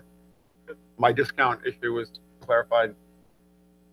I think the definitely legitimate issue about delivery framework and best practices. I think we all agree on that. And I legitimately want to know if we can require them to be non-GHG or combustion engine polluting, so we don't have to mitigate something else. And They're, according to our ordinance, they have to have electric car charging anyway. So I'm just throwing it out there. I'm not saying we're have to, but all right. Can we get is there a motion out there? yeah, because I think we voted on the other two, right? Okay.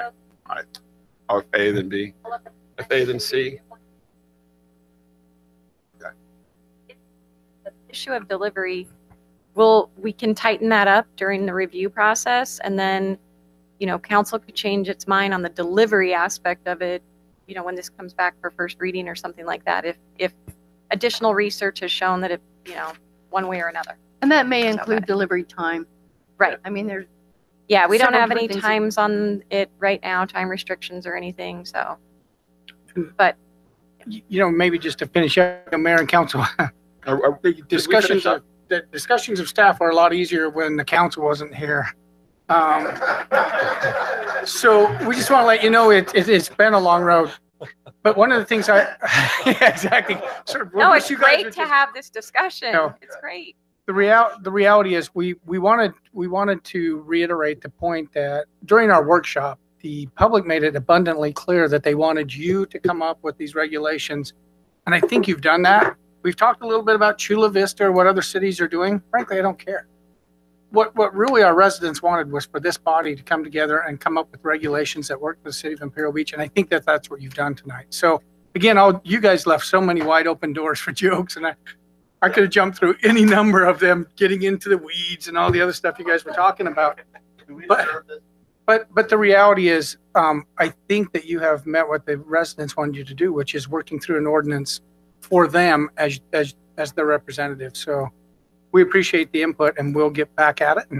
And Steve can submit a note to American Planning Journal about a Jeff and Akbar and Homer Simpson style design guidelines, right? I'm right on it. Good. I think that's worth a monograph, possibly. Anyway, all right. With that, Mayor, just one thing, just to wrap up the discussion, the idea would be staff will make these revisions, especially the significant, you know, one with the 12-month, those things, and then it's going to send it out for the 45 days. So you probably won't see this for approximately a month and a half, 2 months, and then it will come back to wrap up the public comments that have come in and schedule the public hearing and the introduction phase. So just to clarify that would be the next process.